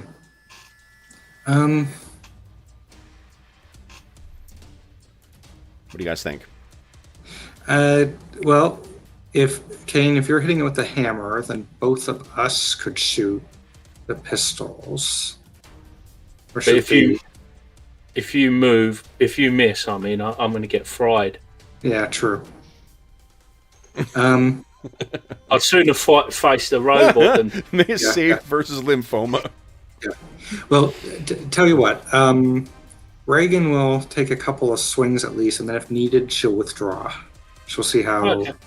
So, she'll. Yeah. Well, I'm thinking we need to see what they got. See what they got. Yep. So she readies her hammer, Kane's old hammer, which I completely forgot had that enchantment on it. It doesn't have any pluses on it, but it had the enchantment. So, Okay. So you and see, as you approach Reagan, you see that the two remaining cocoons you have, something comes out of them and the lights go on, and with you far enough away from the door, one of your cocoons has filled up again as well. Okay. And do we still hear the banging like when we came into the room? Okay. Yep. Got it. I didn't hear you making the your sound effect, so. Nope. Okay. You guys ready? Right. Yep. Okay. He's ready to swing. And guys, whoop, Batter up. in 3, 2, 1. Okay, so guys, let's roll some initiative. That's I good. lost. Okay. I lost. All right, so then, Arlen, it's up to you. Would you kindly beat my 1? We have to declare before we. Oh, you do, of course. Oh, Yeah, right. yeah. Sorry. Right. Yep. Wrong game. Wrong game. Right. Melee.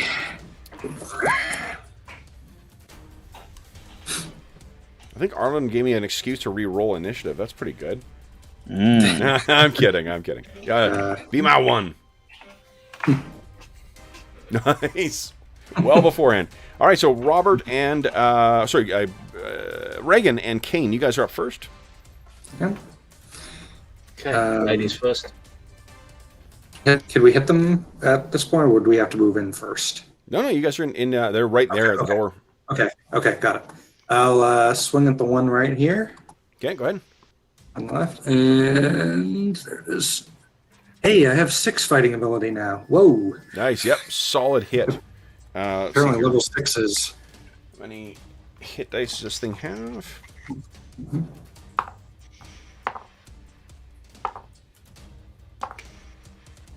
Eesh. Okay. Let me put a health bar on Is there that for you a- guys. Here we go. So my hammer's got a disarm facility on it. How does that work? Okay. All right. So you hit this thing, and it's hitting a solid, cast iron bit of plate metal. So it damages it for sure, and a good choice of the great hammer to use on it, but pretty tough. And hold on. The hammer is one of Kane's hammers you're using? Yes. Okay. I think it was his very original one that was just Oh, nice. enchanted, Okay. but didn't have a modifier. Yeah, okay. So that knocks it back a bit, but it does seem to be pretty tough. Then, Kane, you were up next. What are you doing? I'm gonna hit it with the hammer. Okay. I think you attack twice per round as well, right? Ugh. Oh yeah, That's not going to do it. I've got an extra attack Second now. one. Oh, second one solidly hits, though. Nice. Get rid of this guy and get a health bar on there. I need. Okay, hold on. Okay, so this thing. Likewise, and what hammer are you using, Kane? Well, it's a +2 hammer with disarm and +1 to avoid surprise. It says. Okay, nice. All right. Isn't that one of the hammers from the officers of the Second Sons? Yes. Okay. Mm-hmm. All right. So that is, so you hammer this thing and knock it, staggers back. As you're hitting the two, for both of you guys, you can see that some of that rust and dust and whatnot is being knocked away and revealing a little bit more shiny armor underneath. Then it is their turn, the two in the front there. So against Reagan. No, nat 1. What happens is that like baton or mace in its hand, there's a pulse of power around it, and it swings it at you, and you're able to duck out of the way. Kane, it does the same thing to you. 4's not going to do it. But you easily get out of the way. Then, Zanico, you got magic? What are you doing? Yep. I am grasping my holy symbol, calling upon the great feathered serpent with my last, couple cents in the payphone to get him to give everybody +1 to attack and damage and saving throws, and to give them -1 to those same things with my prayer. Lovely. There's almost the sound of a... you hear the beating of mighty feathered wings through the room. Then it is... I think that's the end of the interesting stuff, guys. They are not... you can hear the ones behind stomping forward. Then it is end of the round. So round 2, guys. Yep. So everyone declare what you're going to do. And I'm not going to overexcited about showing what I rolled. All right. Then, Arlen, beat my 3, please. Nice. Nice. Back-to-back 6 is awesome. All right, so you guys, we got Reagan and Kane up first. Who wants to go first? She'll swing again at the one she did before. Boom. Yeah. Missed. Badly. Yeah, unfortunately, Got overexcited. well, I think keeping yourself out of the way of that baton just threw off your aim. Kane, 2 attacks, please.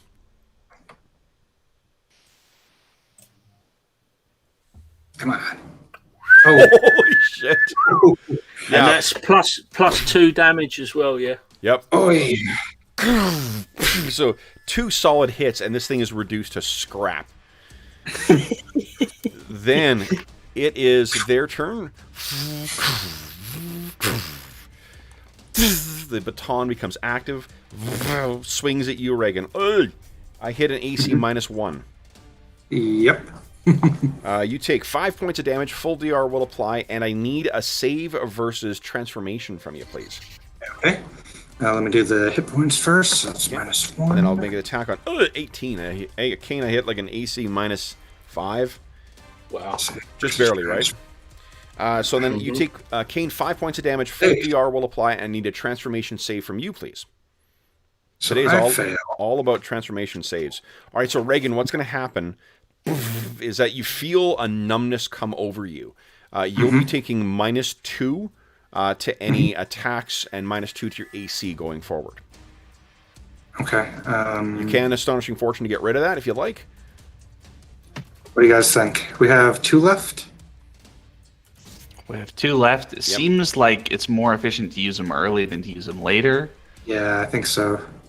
I think maybe save the 1 for the absolute, when things go really, really bad. But Yeah. yeah, I'll use 1. So we're down to 1. Okay, so and then Kane, I need a transformation save from you, please. Although maybe I should have waited for Kane to do his. Oops. Actually, I changed my. I don't change my mind that I used it, but I changed my mind. I think Kane should use the last one. Yep. Okay. Because we can always attempt to close the door, or close the door behind us if we need to run. Okay. Then it is okay. So then, Kane, if you're spending that last point of Astonishing Fortune, then you likewise don't suffer that numbing effect. All right, guys. So then it is. They've attacked you guys. Zanico is maintaining the spell. What, the prayer? Yep, the prayer. I can maintain it forever as long as I don't get hit. But awesome. I can't do anything else while I'm doing it, so it's a little bit of a trade-off. Yeah, you can see Zanico is chanting and also checking his phone at the same time. Let's pull up Twitter and be like, "Ooh, that looks fun." Who said what now? All right, so I think that's the end of round 2, guys. We're on to round 3. So then, everyone declare what you're doing with your round. One of these things is down, and you now have discovered at least some of the effect of the baton. Yeah. Oh, so when this one died, Kev, or got smashed, did any of the stuff come out? It did, actually. So there was a small bit that went back into one of the cocoons. All right. And then Arlen beat my 3. Again. Nice. All right. So we've got Reagan and Kane, I'm assuming, is meleeing again. So. Oh, sorry, I didn't press enter. No, that's okay. All right, so then either of you guys can go first. We'll let Kane go this time because I'll roll the I hit. lost my cheap Points of this one here. Okay. again. Okay. Okay, where did my... Not quite good enough there. I'm just gonna put one. Okay, my character If I sheet got is two blank. attacks, if I got 2 attacks every round, Yes, you do. yeah. Because you're level 6. Is it level 6 or level 7, Arlen? That fighters I get. think it might be 7. I will Oh. double check. Yeah, I'm cheating. I'm cheating in your favor, I suppose, but. How There. could you, Kevin? Making changes to a game? Seriously. All right. Yeah, attack rate 1-1 base for 1st to 6th levels, 3-2 base from 7th to 12th. Got it. Okay. And then weapon mastery increases that, so that's why you're at 3-2 Yeah. Gotcha. now, because you're mastered hammers. So hit for Reagan. This is yeah, nice. Same one. Yep. Staggers back a little further. Still not quite down, unfortunately. Then these things get to swing their batons at you guys. Reagan, you are missed. Kane, you are also missed. Seeing what the effect of these things are, you're definitely keeping your distance. Then, guys, I think that's the end of the round. Round 4. These things are going to change their tactics. All right. Oh, then. And I think Kane's doing melee again. No surprise there. Arlen, beat my 5, please. All right. Boom. Hey! Awesome. Are you sure not just doing... Nope. We just lost Robert. Uh-oh. We lost Robert you all together. questioned the there. Great Feathered Serpent's gifts, and now his internet is dying. Yeah. Mock him at your peril. Quetzalcoatl, god of routers. All right. So melee guys, we got Kane and Reagan facing this Steel Legion. What are you guys doing? Is that the third 6 in a row that you've rolled? I think it's the 4th. Yeah, it's round 4. Ah, Solid hit from Reagan. Oh yeah. Oh, and this is 2. Nice. There's 2 hits. Oh, Nice. what a shame. Bummer. Okay. Oh, lava. Well, yeah, no, one extra plus 1. Not coming in. All right. Now, both of these. Let's see here. Yeah. I remember how this works in Ash. I know it works in AD&D. How do you get a guy in a headlock? I mean,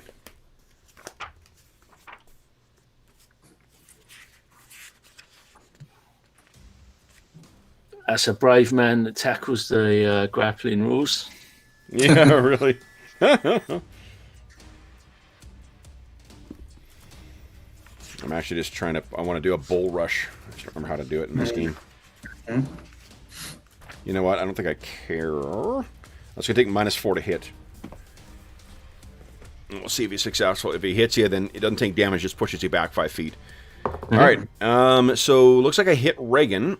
I hit an AC of 2. Is that good enough? I believe so, because her AC is a 2, yes. Okay. Oh, is that prayer? Does prayer gives penalty to No hit? bonus to AC. But it gives him a penalty to hit. Yep. by So -1. I missed. So this thing tries to overbear you. It is unsuccessful. And then the other one, oh, same thing too. So both of these try to push their way out, but you guys are like, swinging your hammers, holding the line. And then Serpent. Xanaco's now on Instagram. Yep. And we have, King did have 2 attacks this round. We're done. Round 5, guys. If we don't need to type in things. If you guys are doing the same thing, when you change your actions, let's do that. But just to keep things rolling, Arlen, beat my 3. I'm assuming it's gonna be another 6. Whoa, slipping. All right, so you guys are up first. Boom. Nope. Nope. Although, what is it? -1 to the attack? But Wait, how So much do you it's get? AC 2. What's the bonus to hit? Plus 1. Oh, and you already included that, Reagan? no, I didn't. And that's actually a hit then. Okay, cool. Nice. Ooh, nice. Okay. I think she's going to become a convert. Oh, wrong So one. tw- Shit. So it's, you're doing the are you doing the bonuses, Kev, on the damage? Are you? From prayer, I am not. No. Oh, we need to remind you then. Yeah, you most certainly do because I'm a dummy. Yeah, so that's 12. Cheat like a bastard. Yep, and then actually, 11 from me. I have forgotten those for 4 rounds now. So let me just actually trash this one. And that one. Oh, nice. Nice. Those batons. How many of them are there again? There were 6 in total. Okay, so this one's going to transform into a Gatling gun now. Guys, whenever I finally run the 5e version of Numenera, it's going to be just the worst. It will be terrible. All right, so then this is not a favored round, so no second attacks, which means these guys stomp forward, and they are just going to try and hit you. Reagan, there's misses you. Kane misses you as well, too. I'm rolling terribly. 4 and a 5. All right, end of the round, guys. So now Arlen, round 6. Oh, boy. Arlen beat with 5. No. Oh. Here it comes. Reagan. Oh, that's a solid hit. I hit a -2. Arlen, Reagan, you take 7 points of damage, and I need a save versus transformation. Kane, it misses you. So, and do they reduce the damage caused? Does prayer reduce damage caused? No. Oh, yes, it does. It does -1 damage for them. Okay. So 6 points. And a transformation save with a bonus of +1. Oh, okay. Great. You still hear the sound of those mighty wings in the room. Oops. Failed. Big time. Okay, so now I'm -2 on attack rolls, right? Yep. You can feel you're being numbed. Yep. Okay. All right. Then it is you guys. Get to hit back. Holy shit, Kane. 34 damage. Yep. Just a mere 7 from me. Okay. And let's see here. So that's, let me get a health bar down there. I'll roll hit points. I picked up my dice to roll hit points, then I saw your damage result, Kane. I'm like, I don't need to roll that. All right. So. Oh, that's the wrong. Hold on. Wrong number. I had that backwards. All right. One thing I will say, guys, is that you don't feel like your strikes are quite as effective as they could be. The construction of these things seems to be quite sturdy. All right. So, almost this is where a battle axe would have been pretty handy because of the effect it has on DR. I guess that's AD&D, but I'd probably apply that here too. Okay. Then... She has a battle axe, but 1d8 versus 2d6. I'm not sure. I think it brings us to the end of the round, guys. We're on around 7. All right, now that most of them are down, I'm switching away from prayer. Prayer is going to last for 3 more rounds, but I'm going to switch to the gun to try to shoot them and finish them off. Sounds good. All right, then. Arlen, beat my 3, please. Oh. Actually, though, he failed a lot. Yeah, you lost last time. Yeah, sorry. Yeah. Oh, that's okay. We'll get someone else to roll next time. All right, so then against Reagan, that hits an AC of 3, which I think misses. And then Kane misses you as well. Oh, you know what? No, because your AC is reduced. Oh, my AC is reduced. He's got a -1 on him as well. Kane does? No, your robot man. Oh, yes, I know, but that would still hit the... Yeah. So, Reagan, I need another save from you, please. You take 7 points of damage. Okay. Full DR will apply. So that drops her. Okay. Okay. Is it drop her to negative or drop her at 0? Drops her at 0. Okay. Okay. So she's not actually bleeding out. That's good because... No. But she fails again. -4 to everything right now. Okay. Okay. So, Kane, you can't tell whether it was the jolt from the baton or whether it was the, what do you call it? The concussive force of it, but Reagan falls next to you. Oh, this thing hits you. And Kane, you take 6 points of damage. Full DR applies, and I need another transformation save from you, please.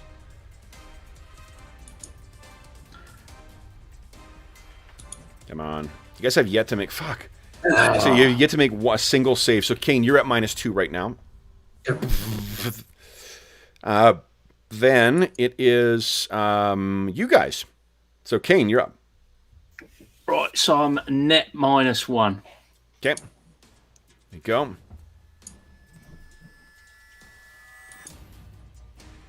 Did it not click? Let's see.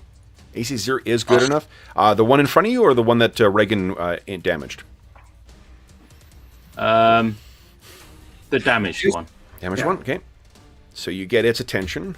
All right, and then Zanico. All right, I'm going to take a shot. Looks like I can only really see this one. Okay. So I'm going to shoot at him and hope that I don't hit Kane. Yep. Nice. That's pretty good. Now, this is that laser weapon, right? This is the laser weapon. It does fire damage. Yep. Okay, so this does seem to be pretty effective against this thing, and it cuts right through that armor. So Nice. it scorches along. What am I doing here? Let me delete this. Come on, go away. And get one with the health bar. Okay, look at this. Boom. All right. I've got 2 more shots. Go ahead. So, first one. Yeah. Zorch it right down. You want to make your last All shot? right.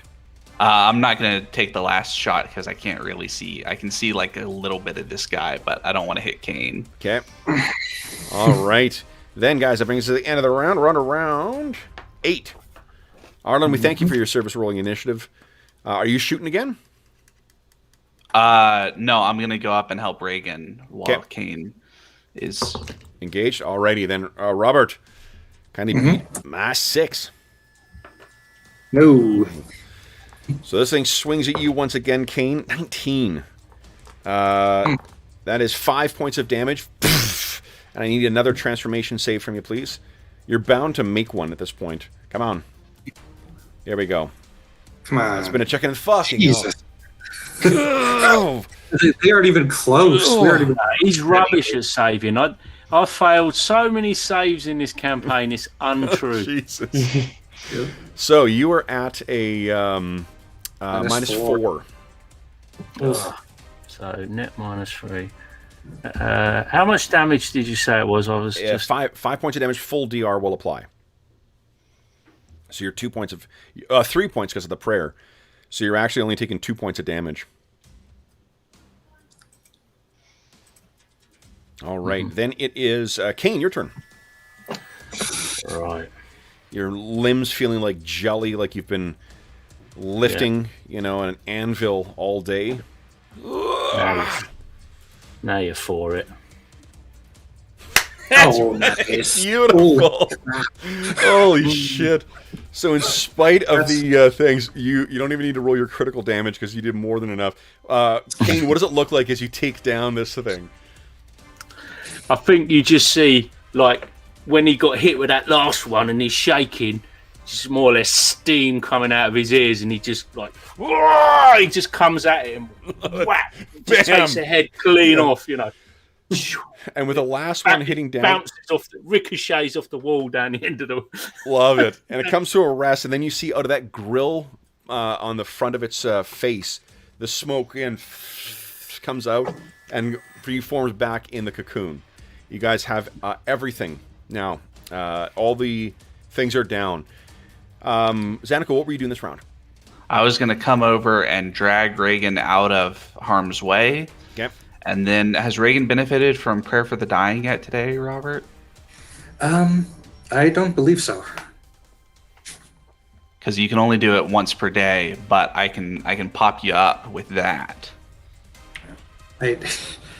I don't believe so. I don't have it written down. Yeah, because you didn't go down. You didn't actually go down in the smoke monster fight, right? No, I didn't. Nope. Came close. Yeah, you just got low. So yeah, I will give you 4 hit points back. Nice. Yeah. Okay, great. 4 hit points. All right. And then, Kane, it's a matter of maybe a couple of minutes before you start feeling that weird, spasming in your muscles goes away, and you are able to Function properly. yeah, and no more penalties for you.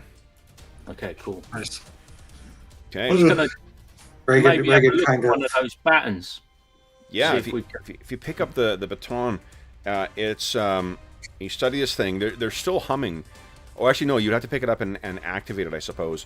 If you pick it up and depress something on it, it begins humming. And basically, I think it's a heavy mace, is what this functions as.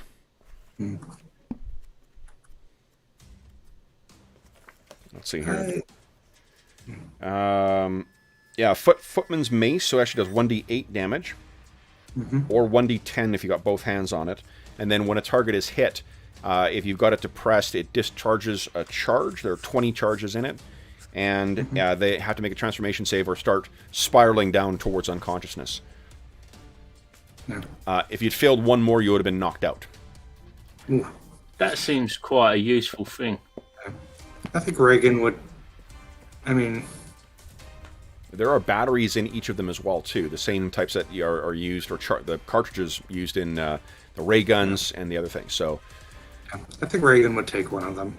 It's not magic. give us a 1d20 roll. Was okay, yep. Please. Yep. Only 5 charges left in the one that you took.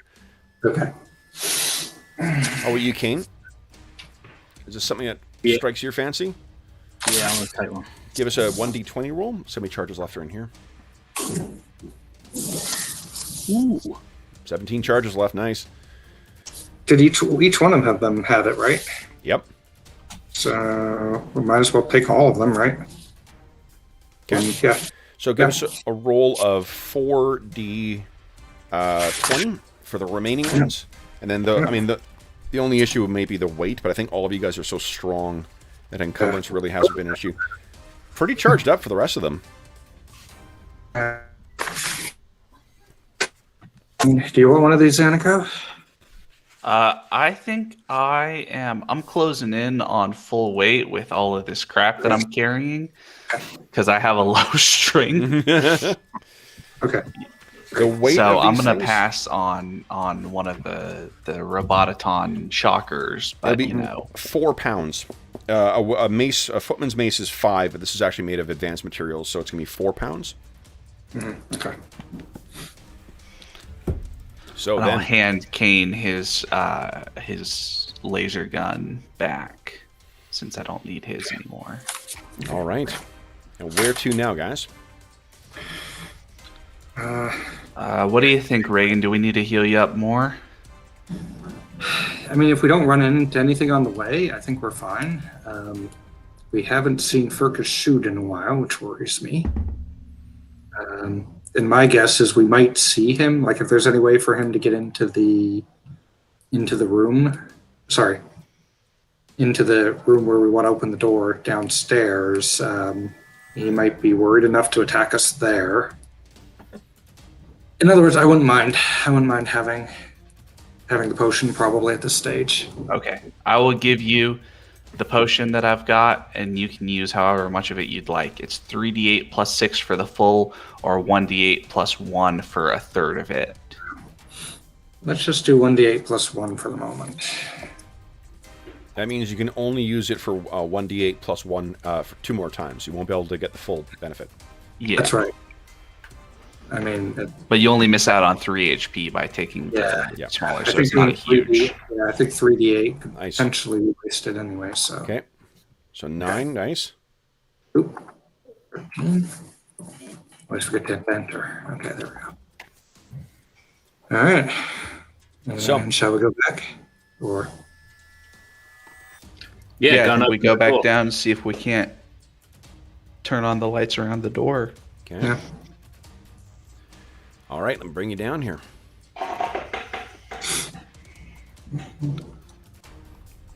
You guys are getting your steps in today for sure. Yeah. My son's actually gone. He's gone to. Him and his girlfriend decided today they would walk a marathon. Oh, nice. So Nice. they planned out a 26-mile walk and just decided to go and do that. There's a marathon between Canmore and Banff out here that goes up into the mountains, and that would be a lovely thing to walk as well too. Yeah, I bet. At my current COVID quarantine fitness level, I think I'd struggle to do that. Never mind, we're trying to fucking run it, but Yeah, tell me about it, man. there's that meme that went around yesterday on Twitter about the like Kermit the Frog before, and then we're showing this overstuffed version of Kermit afterwards. I'm like, that hits a little closer to home than I'd like to admit. Oh, jeez. All right, so then you guys make your way back down into the room. We cut to you guys walking into this room here. What do you guys do next? Let's go see about the door. Yeah. Just got to head over, get close enough that the black stuff We're comes trying to out. find. Yep, so Xanico's going to walk over, see what happens. Yeah. So does Right. Reagan when I finally get everything centered. There we go. All right.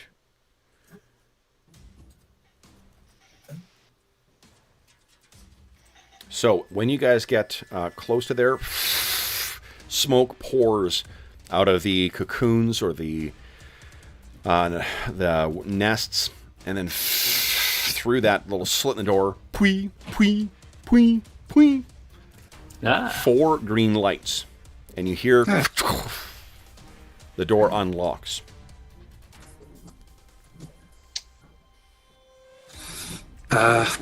Push it open. mm-hmm. Yep. All right. So, 1,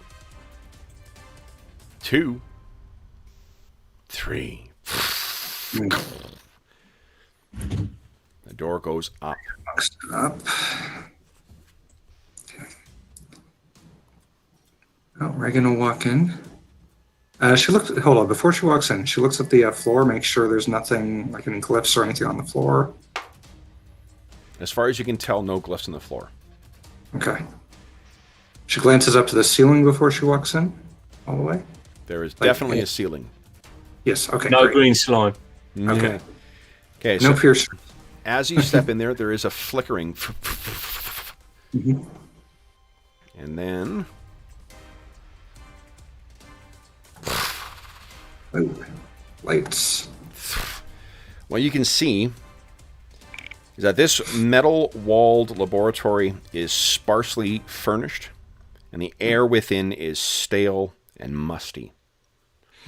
A long table against the north wall of the room contains the almost perfectly preserved corpse of a woman with bluish circuitry on her skin. The top portion of her skull has been cut away to reveal a dry and pale brain. On the floor, at the foot of the table, lies sprawled the withered body of a man. Portions of his remains completely missing, as if burned away. The robes seem similar to the designs that you guys have seen elsewhere in here, of likely Atlantean origin.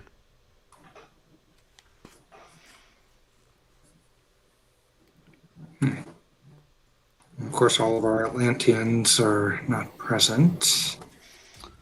So I'm going to start power up my magic senses and look around, see if there's anything that might be glowing or There is a bit of a... eerie. Or... You can see, if you step in there, Xanico, Yeah, I will walk inside. right in the top over here, it's almost concealed. Mm. In the top corner there is yet another cocoon. But unlike the others that you've seen, this one has little lines of power and lights streaming around on it.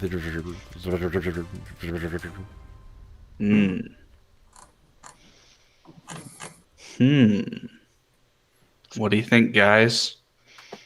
Wow. That And does looks. it look any different to the naked eye, or is it?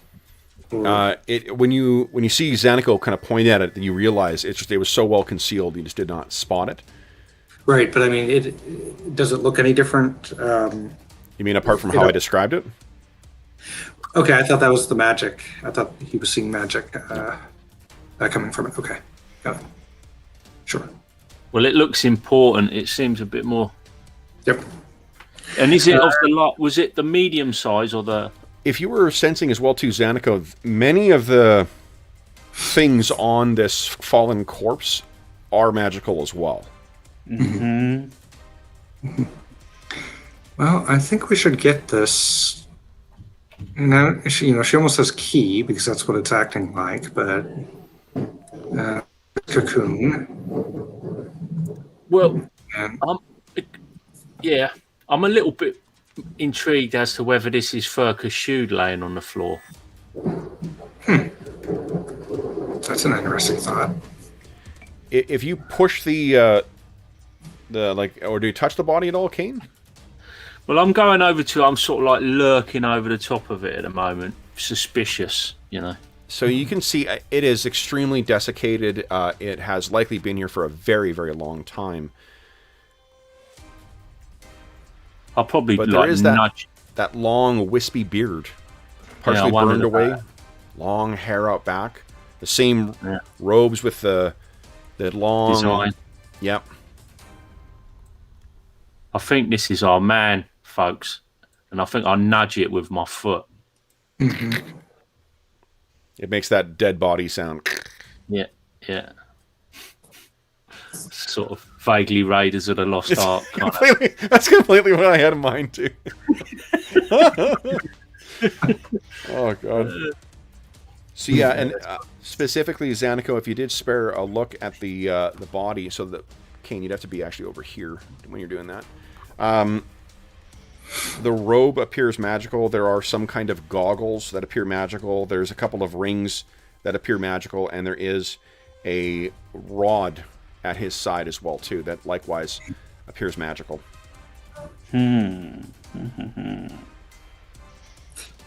Is the cocoon that was up there, is that near a vent or anything? Or There are vents in here, if that's what you're asking. Yes. And is it near one of them?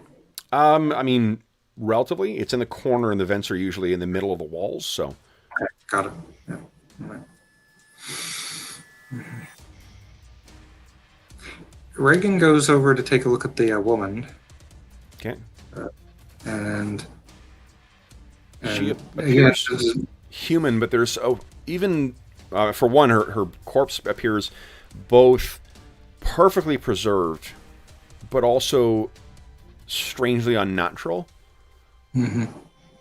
There's something strange about her skin, particularly. Okay. I think Xanaco, Yeah. you've heard of, I think, there are, all sorts of legends about the remains of the Sky People. What's also said is that there are a number of different terrors that are said to come from the remains of what fell from the sky. One of those terrors are creatures that can appear human and are only revealed when they are either injured or when they are manifesting their most terrible powers. Although looking at this young woman, or at least her body there, that doesn't seem likely. Like, how could she pose a threat? Robert, you were trying to say something when I started yapping. What were you? No, I don't think so. But you just said something about like appears like circuitry. Although again, she wouldn't. Reagan wouldn't know what that meant, really. So, Furka Shude's body was more desiccated. Oh, absolutely. Hers is perfectly preserved. Apart from the unnatural sheen, and if you touch it, the texture of her skin is definitely unusual. His body is a desiccated corpse, half burned, or half consumed at least. So she has kind of in her mind, she glances up at the cocoon and she thinks, and she tells people this, she's like, I wonder, these more rudimentary cocoons seem to affect things, mostly. Or maybe lower life forms like bugs and worms and so on. That one up there, maybe that's the latest thing he was working on, and maybe it has something to do with her.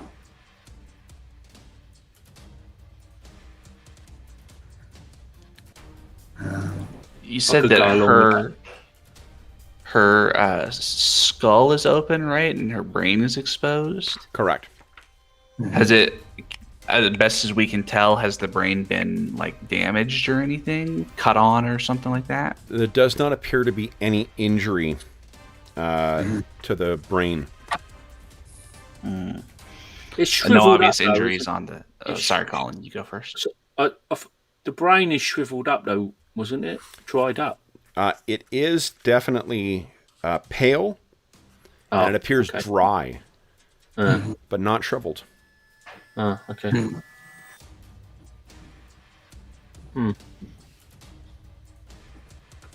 Maybe if your theory is right, Reagan, that brain would spring into life if you brought that thing over. Yeah. And would that be a good thing or a bad thing? Because Shude, well, remember, let's see.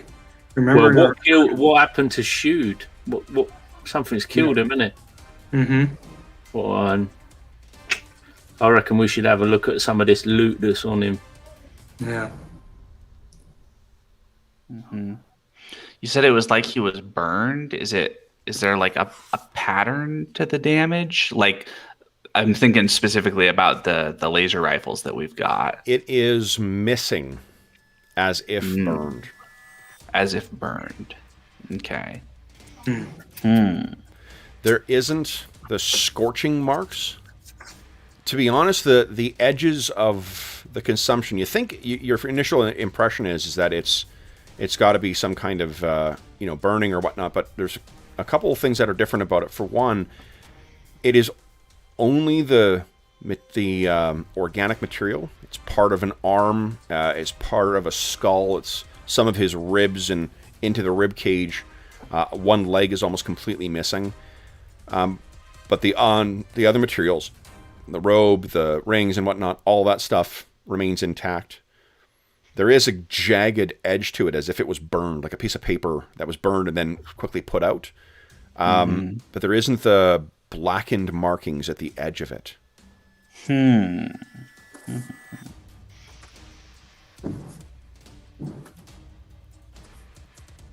What do you guys think? So, Could that have been an acid, like melted away like an acid sort of damage? Maybe? Yeah, maybe.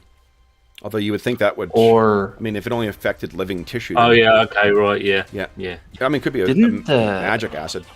The flies that we found, wasn't there some legend about them being, like, in hell and devouring people's bodies and stuff like that? So, yeah, I wonder if... I'll sort of say out loud, suggesting, I wonder if this is evidence of the flies, like, eating on him or something. Or if they ate on him and killed him, and that's how he died, or if if they ate on him afterwards or however it happened. So is this pointing to our demon friend? Kind of. That would point to the demon. It seems like if he made a pact with Cavavincian somehow that's related to this. Mm-hmm. The flies come and got him. And the flies come and got him. Or if the flies eating into him was part of the pact. Yeah, right. Somehow part of like a ritual or something. Mm-hmm. Although that seems kind of odd because we don't see any evidence of like the flies in here, right? Right. And all of them were contained within the sort of power circle that Cavavincian was in, except for the 3 that were in the box, right? Do we still have the box? Yeah, Okay, Ian's still got the box. Maybe bring it closer. They're still buzzing within there. Maybe bring it closer to the body of Fergus and just see if they react. You bring it close. Yeah. No appreciable difference. Okay.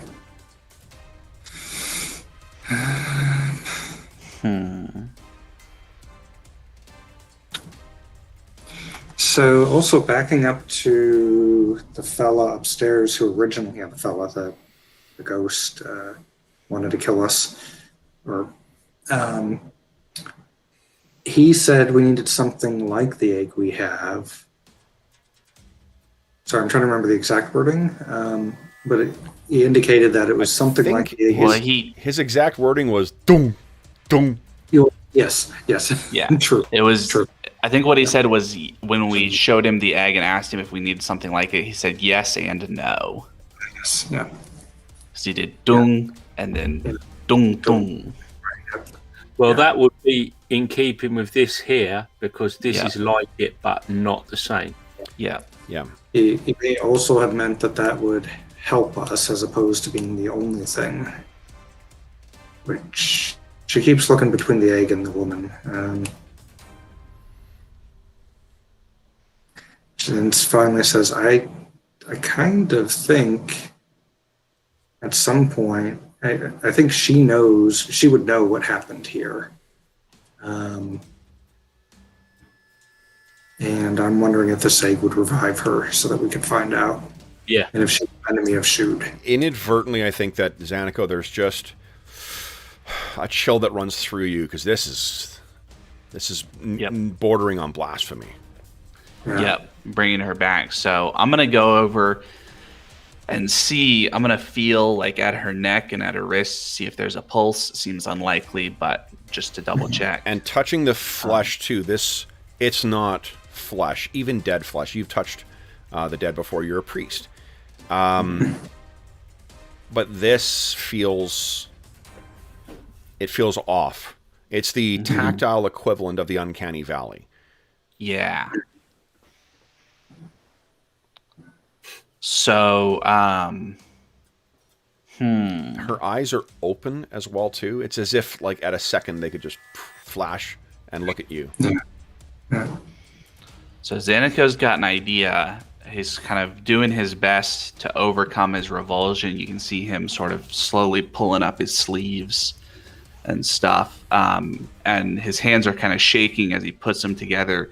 And he's going to try to do like a CPR press on her chest to see if if it gives like a real kind of human chest would. Okay. So you do. Feels like a human chest. Yeah.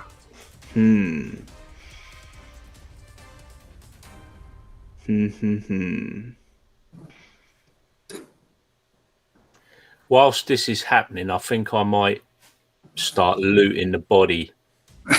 Okay. You've got this. All right. So what you know, in case something kicks off.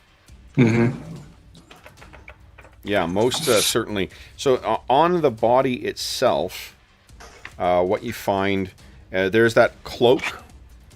There is those goggles as well. There are 2 rings that look quite important. One of them is just lying where likely a hand would have been. The other one is actually on the skeletal remains of a hand. There's that Rod. There's a guy named Rob. Hey. He can go in the sack. Get in there, Rob. All right, so then How much experience points is that worth? We got Rob. Rob, you defeated Rob. As you're getting things ready too, and you're sort of like pulling this thing off, you hear gunk, like the tattered and desiccated remains of his actual robe, boom, fall, and there's something. There's a pocket in here, and there's something in one of them. If you feel around the area, it feels like a globe. Probably something about the size like this. Something could fit in your hand.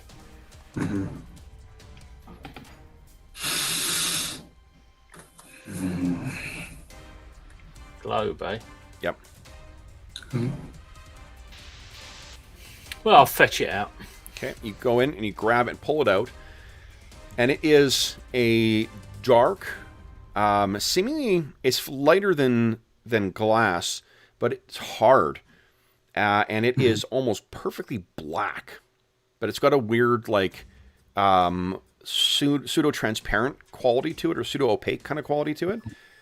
And as soon as you pick it up, you begin seeing little streams of characters that you do not recognize that are beginning to swirl around. And then you hear, as these things are streaming by, a woman's voice speaking out of it in a language you don't understand. Asking something it is a questioning tone. But it asks only a series of, maybe a handful of words. How does Kane react to this thing suddenly speaking? And I think all of you guys sort of snap and look around and see what's happening. I'll say, if you're trying to speak to me, I'm afraid I don't understand what you're saying in my language. Okay. There's the numbers are flashing around. And then understand? Can you understand now? Says Yes. the woman's voice. Yes. Good. Who are you? Asks the woman's voice in a pleasant and friendly tone. I am Kane the Lion. And who may you be? Hello, Kane the Lion. Hello. I am no one now. I was Cassandali. Oh. What happened to you, Cassandali? I believe I died. Ah. That's a shame. I persist do you know in this form. This is and it says something, a word you don't understand. Of my... And there's another word that you don't quite understand. Would that be a glass ball of some sort? Glass. Like a hard, semi-transparent... This is a... And she says a bunch of words again that you don't understand to explain what it is. Right. Ah. And that's what I have in my hand, presumably. Yes. Ah. Kane the Lion, do you serve Shood? Not so much, no. Ah. Is he dead then? Well, I think so. He's... can you see out of there? Can you see what's going on? I cannot. Oh, okay. My eyes are dead. Well, he is in a room with me. He's laying on the floor, and it's his human remains. However, where we are, he rematerializes as a kind of like a smoke-like spirit. Ah. We are in his tower. Do you Was know his tower? body consumed by the something, a word you don't understand, swarm? We believe so. They're like small creatures that seem to have devoured him. Yes, you may see them as such. My corporeal form had defense mechanisms. It appears that Shud triggered them. But he Okay, he persists then.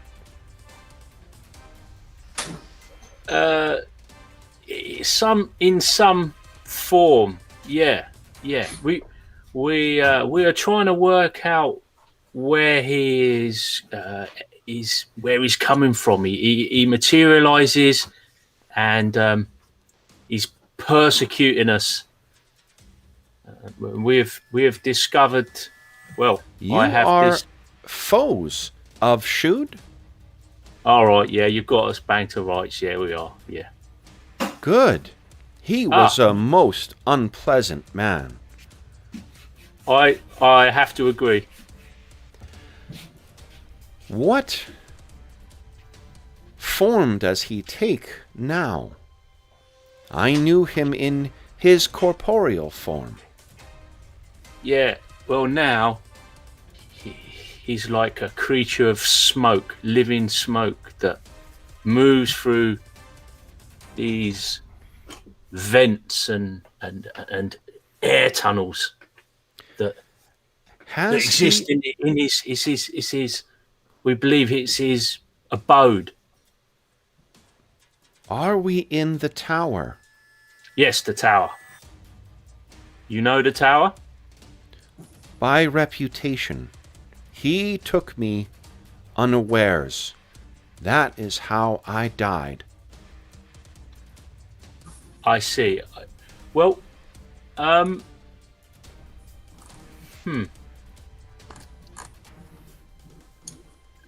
I think you might be here, or your body, or your previous form. Tell me, Cain the lion, do you serve unity? I haven't given it much thought, if I'm honest. I just kind of Cain the Just- lion, just try to survive. do you know what I speak of when I say unity? No. Good. It is, Is it an organisation? it is a most unpleasant being.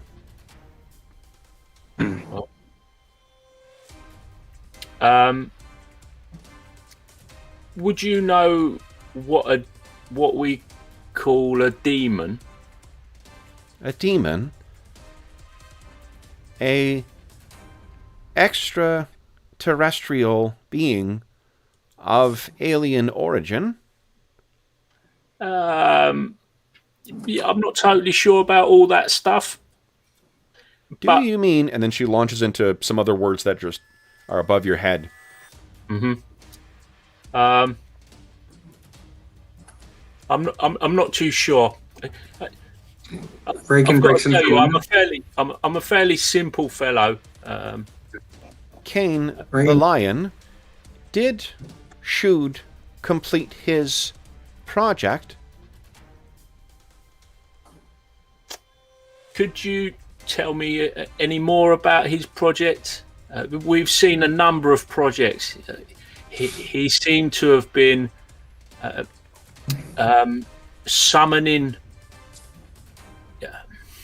evil or summoning demonic forces with unholy rituals. His studies were a goal to extend his life in perpetuity. He sought to live forever.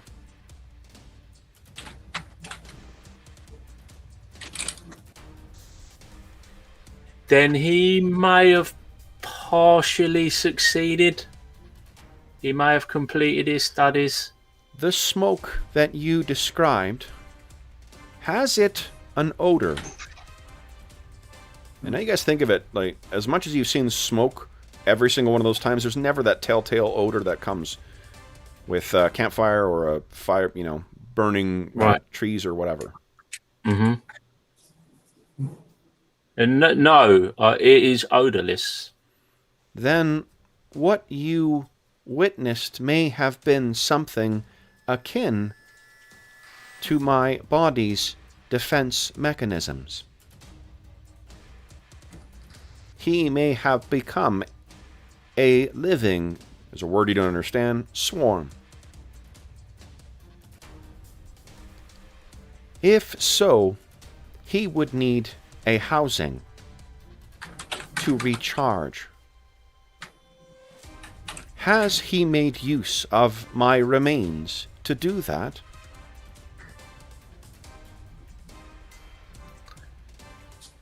Xanico, you're now looking at the body and kind of like, oh, I just touched that.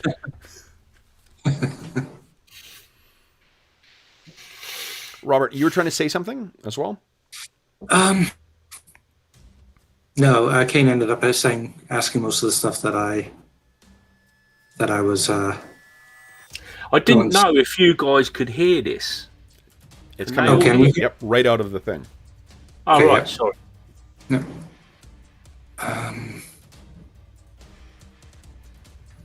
So, yeah, Reagan describes exactly what the body looks like. Your body. We think your body, and she describes the skin. Was that you? There's no response. Okay, so she doesn't. She's talking only to Kane. I'll repeat what Reagan said. Yes, those are likely my remains. And then Reagan nods to the egg and describes that and asks Kane to describe it to her and say, does that have anything to do with how he would make use of your remains? And I'll relay that, explaining the light on this cocoon thing. Uncertain, but possible. Hmm. I was not trained in the advanced sciences of... And then she says a word you don't understand. Do you know if these cocoon-type advanced sciences were these the creations of Shud? His kind, his people had studies in those areas. They were the creators of such things, though in a rudimentary fashion. They built those defenses into me and my kind.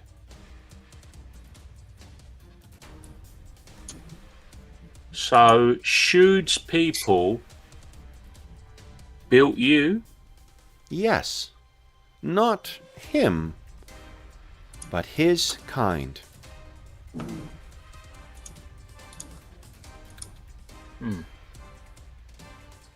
And are you the most advanced version of your kind? No.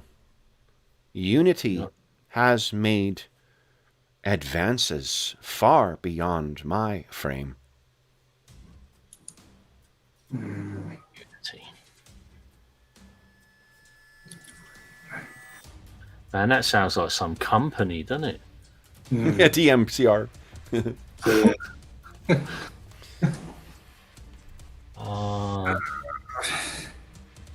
How would we know if Shud had taken occupation of your remains?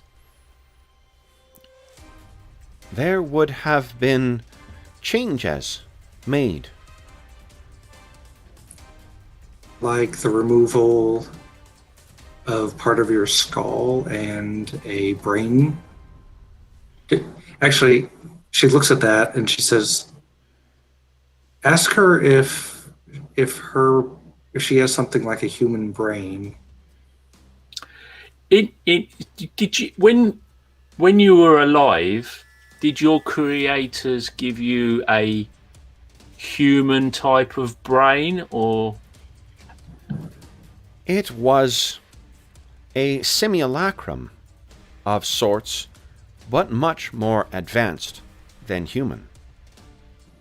Did it look like a human brain? did it even resemble a human brain? To the casual observer, perhaps. Can you see my brain, Cain the Lion? Yes, I think so. You can see a brain. I can see a brain. It appears pale and drier than I would expect. I have no recollection of the specifics, but if should tampered with the interior of my brain, that could have triggered the defense mechanisms. And turned him into the smoke. Yeah. Mm. Yeah. Okay. Can we deactivate the defense mechanisms? I shouldn't say that. You wouldn't say that. Switch them off. When they have been activated once, they cannot be triggered again. They are quite lethal, and it is often unnecessary for a second deployment.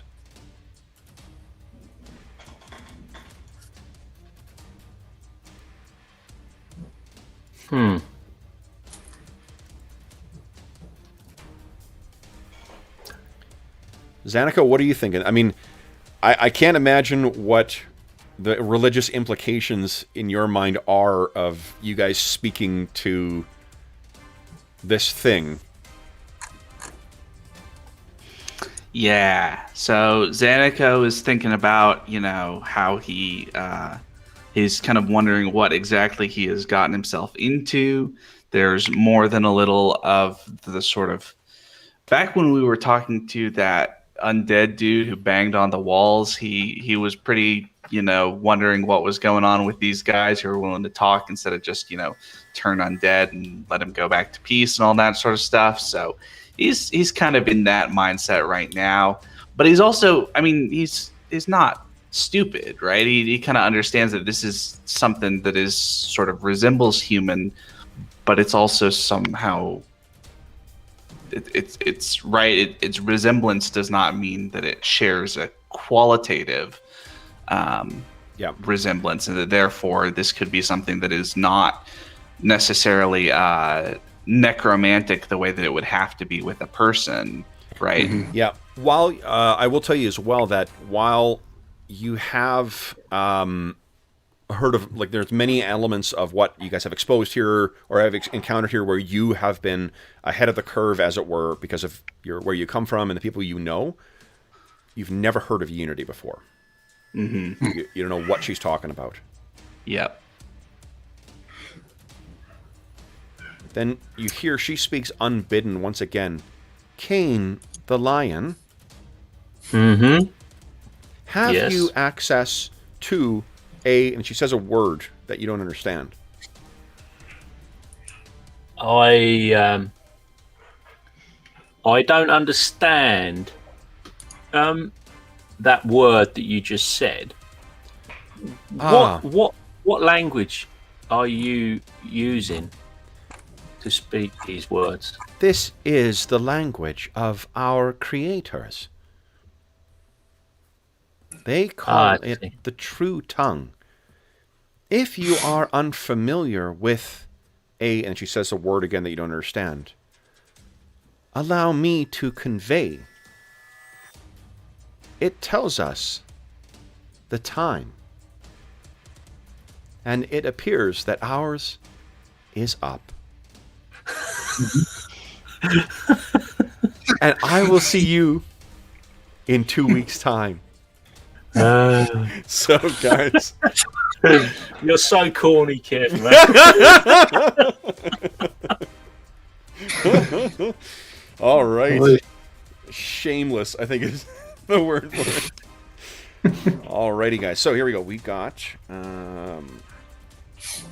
just calculating XP. I've been keeping a running tally here. All right. So no points of Astonishing Fortune left. Nope. Okay. No magic items identified just yet. So. All right. Man, oh man. I just have to use my calculator on my phone. You know, I tell you, there's no faster way to get me to ignore your email than if you don't have any idea what we do in the channel whatsoever. Because starting to get, as the channel's getting more of an audience, we're getting like unasked for things where people are sending shit saying, would you review this product for us? And it's like, buddy, how many fucking reviews have you seen on my channel? Yeah. You know? And of those that I have done, how many of them have been published in the last 20 years? Right. You know? PF2, and that's really it. So... I saw one of your reviews on the channel, like an overview. I can't remember what it was for now, but it was a super popular. Loads of people watched it, didn't they? Yeah, the PF2 and the AD&D second ones are quite... I think it was AD&D second is the one I saw. Yeah, I think that's in like the... I don't want to guess. I think 12,000-ish now? Yeah, it was a bunch. Yeah. Okay. Then, guys, okay, let's see here. Divided by 4 of you today. All right, guys. And then multiply by... Everyone's got the XP bonus or the prime requisite bonus. Okay, so everyone is walking away today with 1,147 XP. I'll put that in chat. And then, before I forget, I will put that in Ash, because I see that Will had asked for that as well. 7 XP. All right. So then, guys, so for those listening at home, thank you so much for joining us for session 52 of our Astonishing Swordsmen and Sorcerers of Hyperborea campaign, Reavers of Thule. As is always the case, if you have any comments, questions, or concerns regarding the session, the game we're playing, or the campaign, please don't hesitate to leave a comment in the comment section of the video, and I will endeavor to reply in a timely fashion. You can also find a link in the description of the video to the Dungeon Musings Discord server, where we have a channel dedicated to this campaign, every other campaign we run on the channel, as well as a bunch of other topics. You can reach all of us there. You can also reach me on Twitter at Dungeon Musings, and you can reach me on by email. My email address is dungeonmusings@gmail.com. And you can also find in the description of this video a link to something called Heroes Save Villages. That is the charity fundraising campaign that we run on the channel. It benefits the SOS Children's Villages International Charity, and to date this year we've already raised almost $1,800 for the over 80,000 orphan and abandoned kids who benefit from SOS Children's Villages International.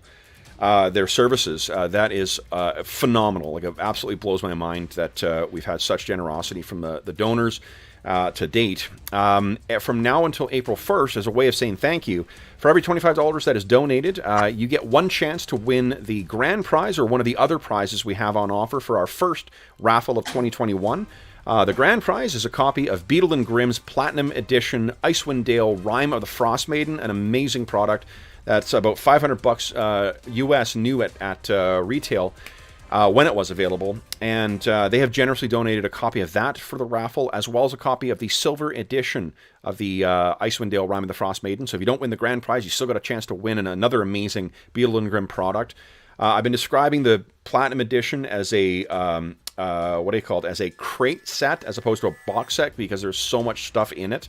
You also have miniatures and maps and a bunch of other great stuff. So it's a terrific product.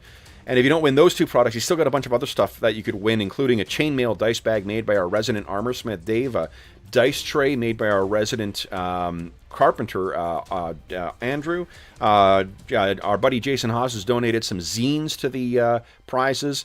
Because of either my stupidity or the generosity of Son of Oak Studios, I have a brand new copy of the starter set for the City of Mist role-playing game. That's also, I'm kicking in for a prize, and there's a bunch of prizes from the Dungeon Musings Red Bubble Shop as well, too, including some posters, some t-shirts, and some other cool stuff. So lots of great prizes. In addition, from now until April 1st, you also get a chance to have a say in what games we play on our charity sessions. And for those charity sessions, you get a chance to help outfit our heroes, spending an amount in kind, what your donation is, to help outfit our heroes. And we actually have the first of those later this afternoon, our Savage Worlds Rifts one-shot, which the donors voted on and selected as our first charity session. And they've also outfitted our heroes with some great stuff that'll make it harder for me to kick the bejesus out of them. So we thank the donors for that. So any donations go directly to SOS Children's Villages International. None of it goes to the channel. None of it goes to any other middleman. It all just goes out to help out those kids. So it gives you a chance to win some gaming stuff, participate in some cool activities on the channel, affect what we're actually doing on the channel, and you get a chance to help out some kids who could really use some help. So all sorts of great stuff. You can learn more about SOS Children's Villages International and the Hero Save Villages campaign by following a link that you find in the description of the video. Last thing I'll say before we call it a day is a huge thank you to my players. So the players who put up with my incessant corniness. So Arlen, Robert, and Colin, thank you so much for playing today, guys. This is a lot of fun. Congratulations Cheers, on making your way into the Sanctum Sanctorum too. Nice. Awesome. So then, for those listening at home, if you are joining us during the current crisis, we do hope that this finds you healthy, safe, and weathering the current crisis as well as can be expected. We do hope that we've given you a few hours to take your mind off of the troubles of our world and think of the troubles that our heroes in the smoking tower keep getting themselves into. And until we see you again, stay safe, stay healthy, and happy gaming.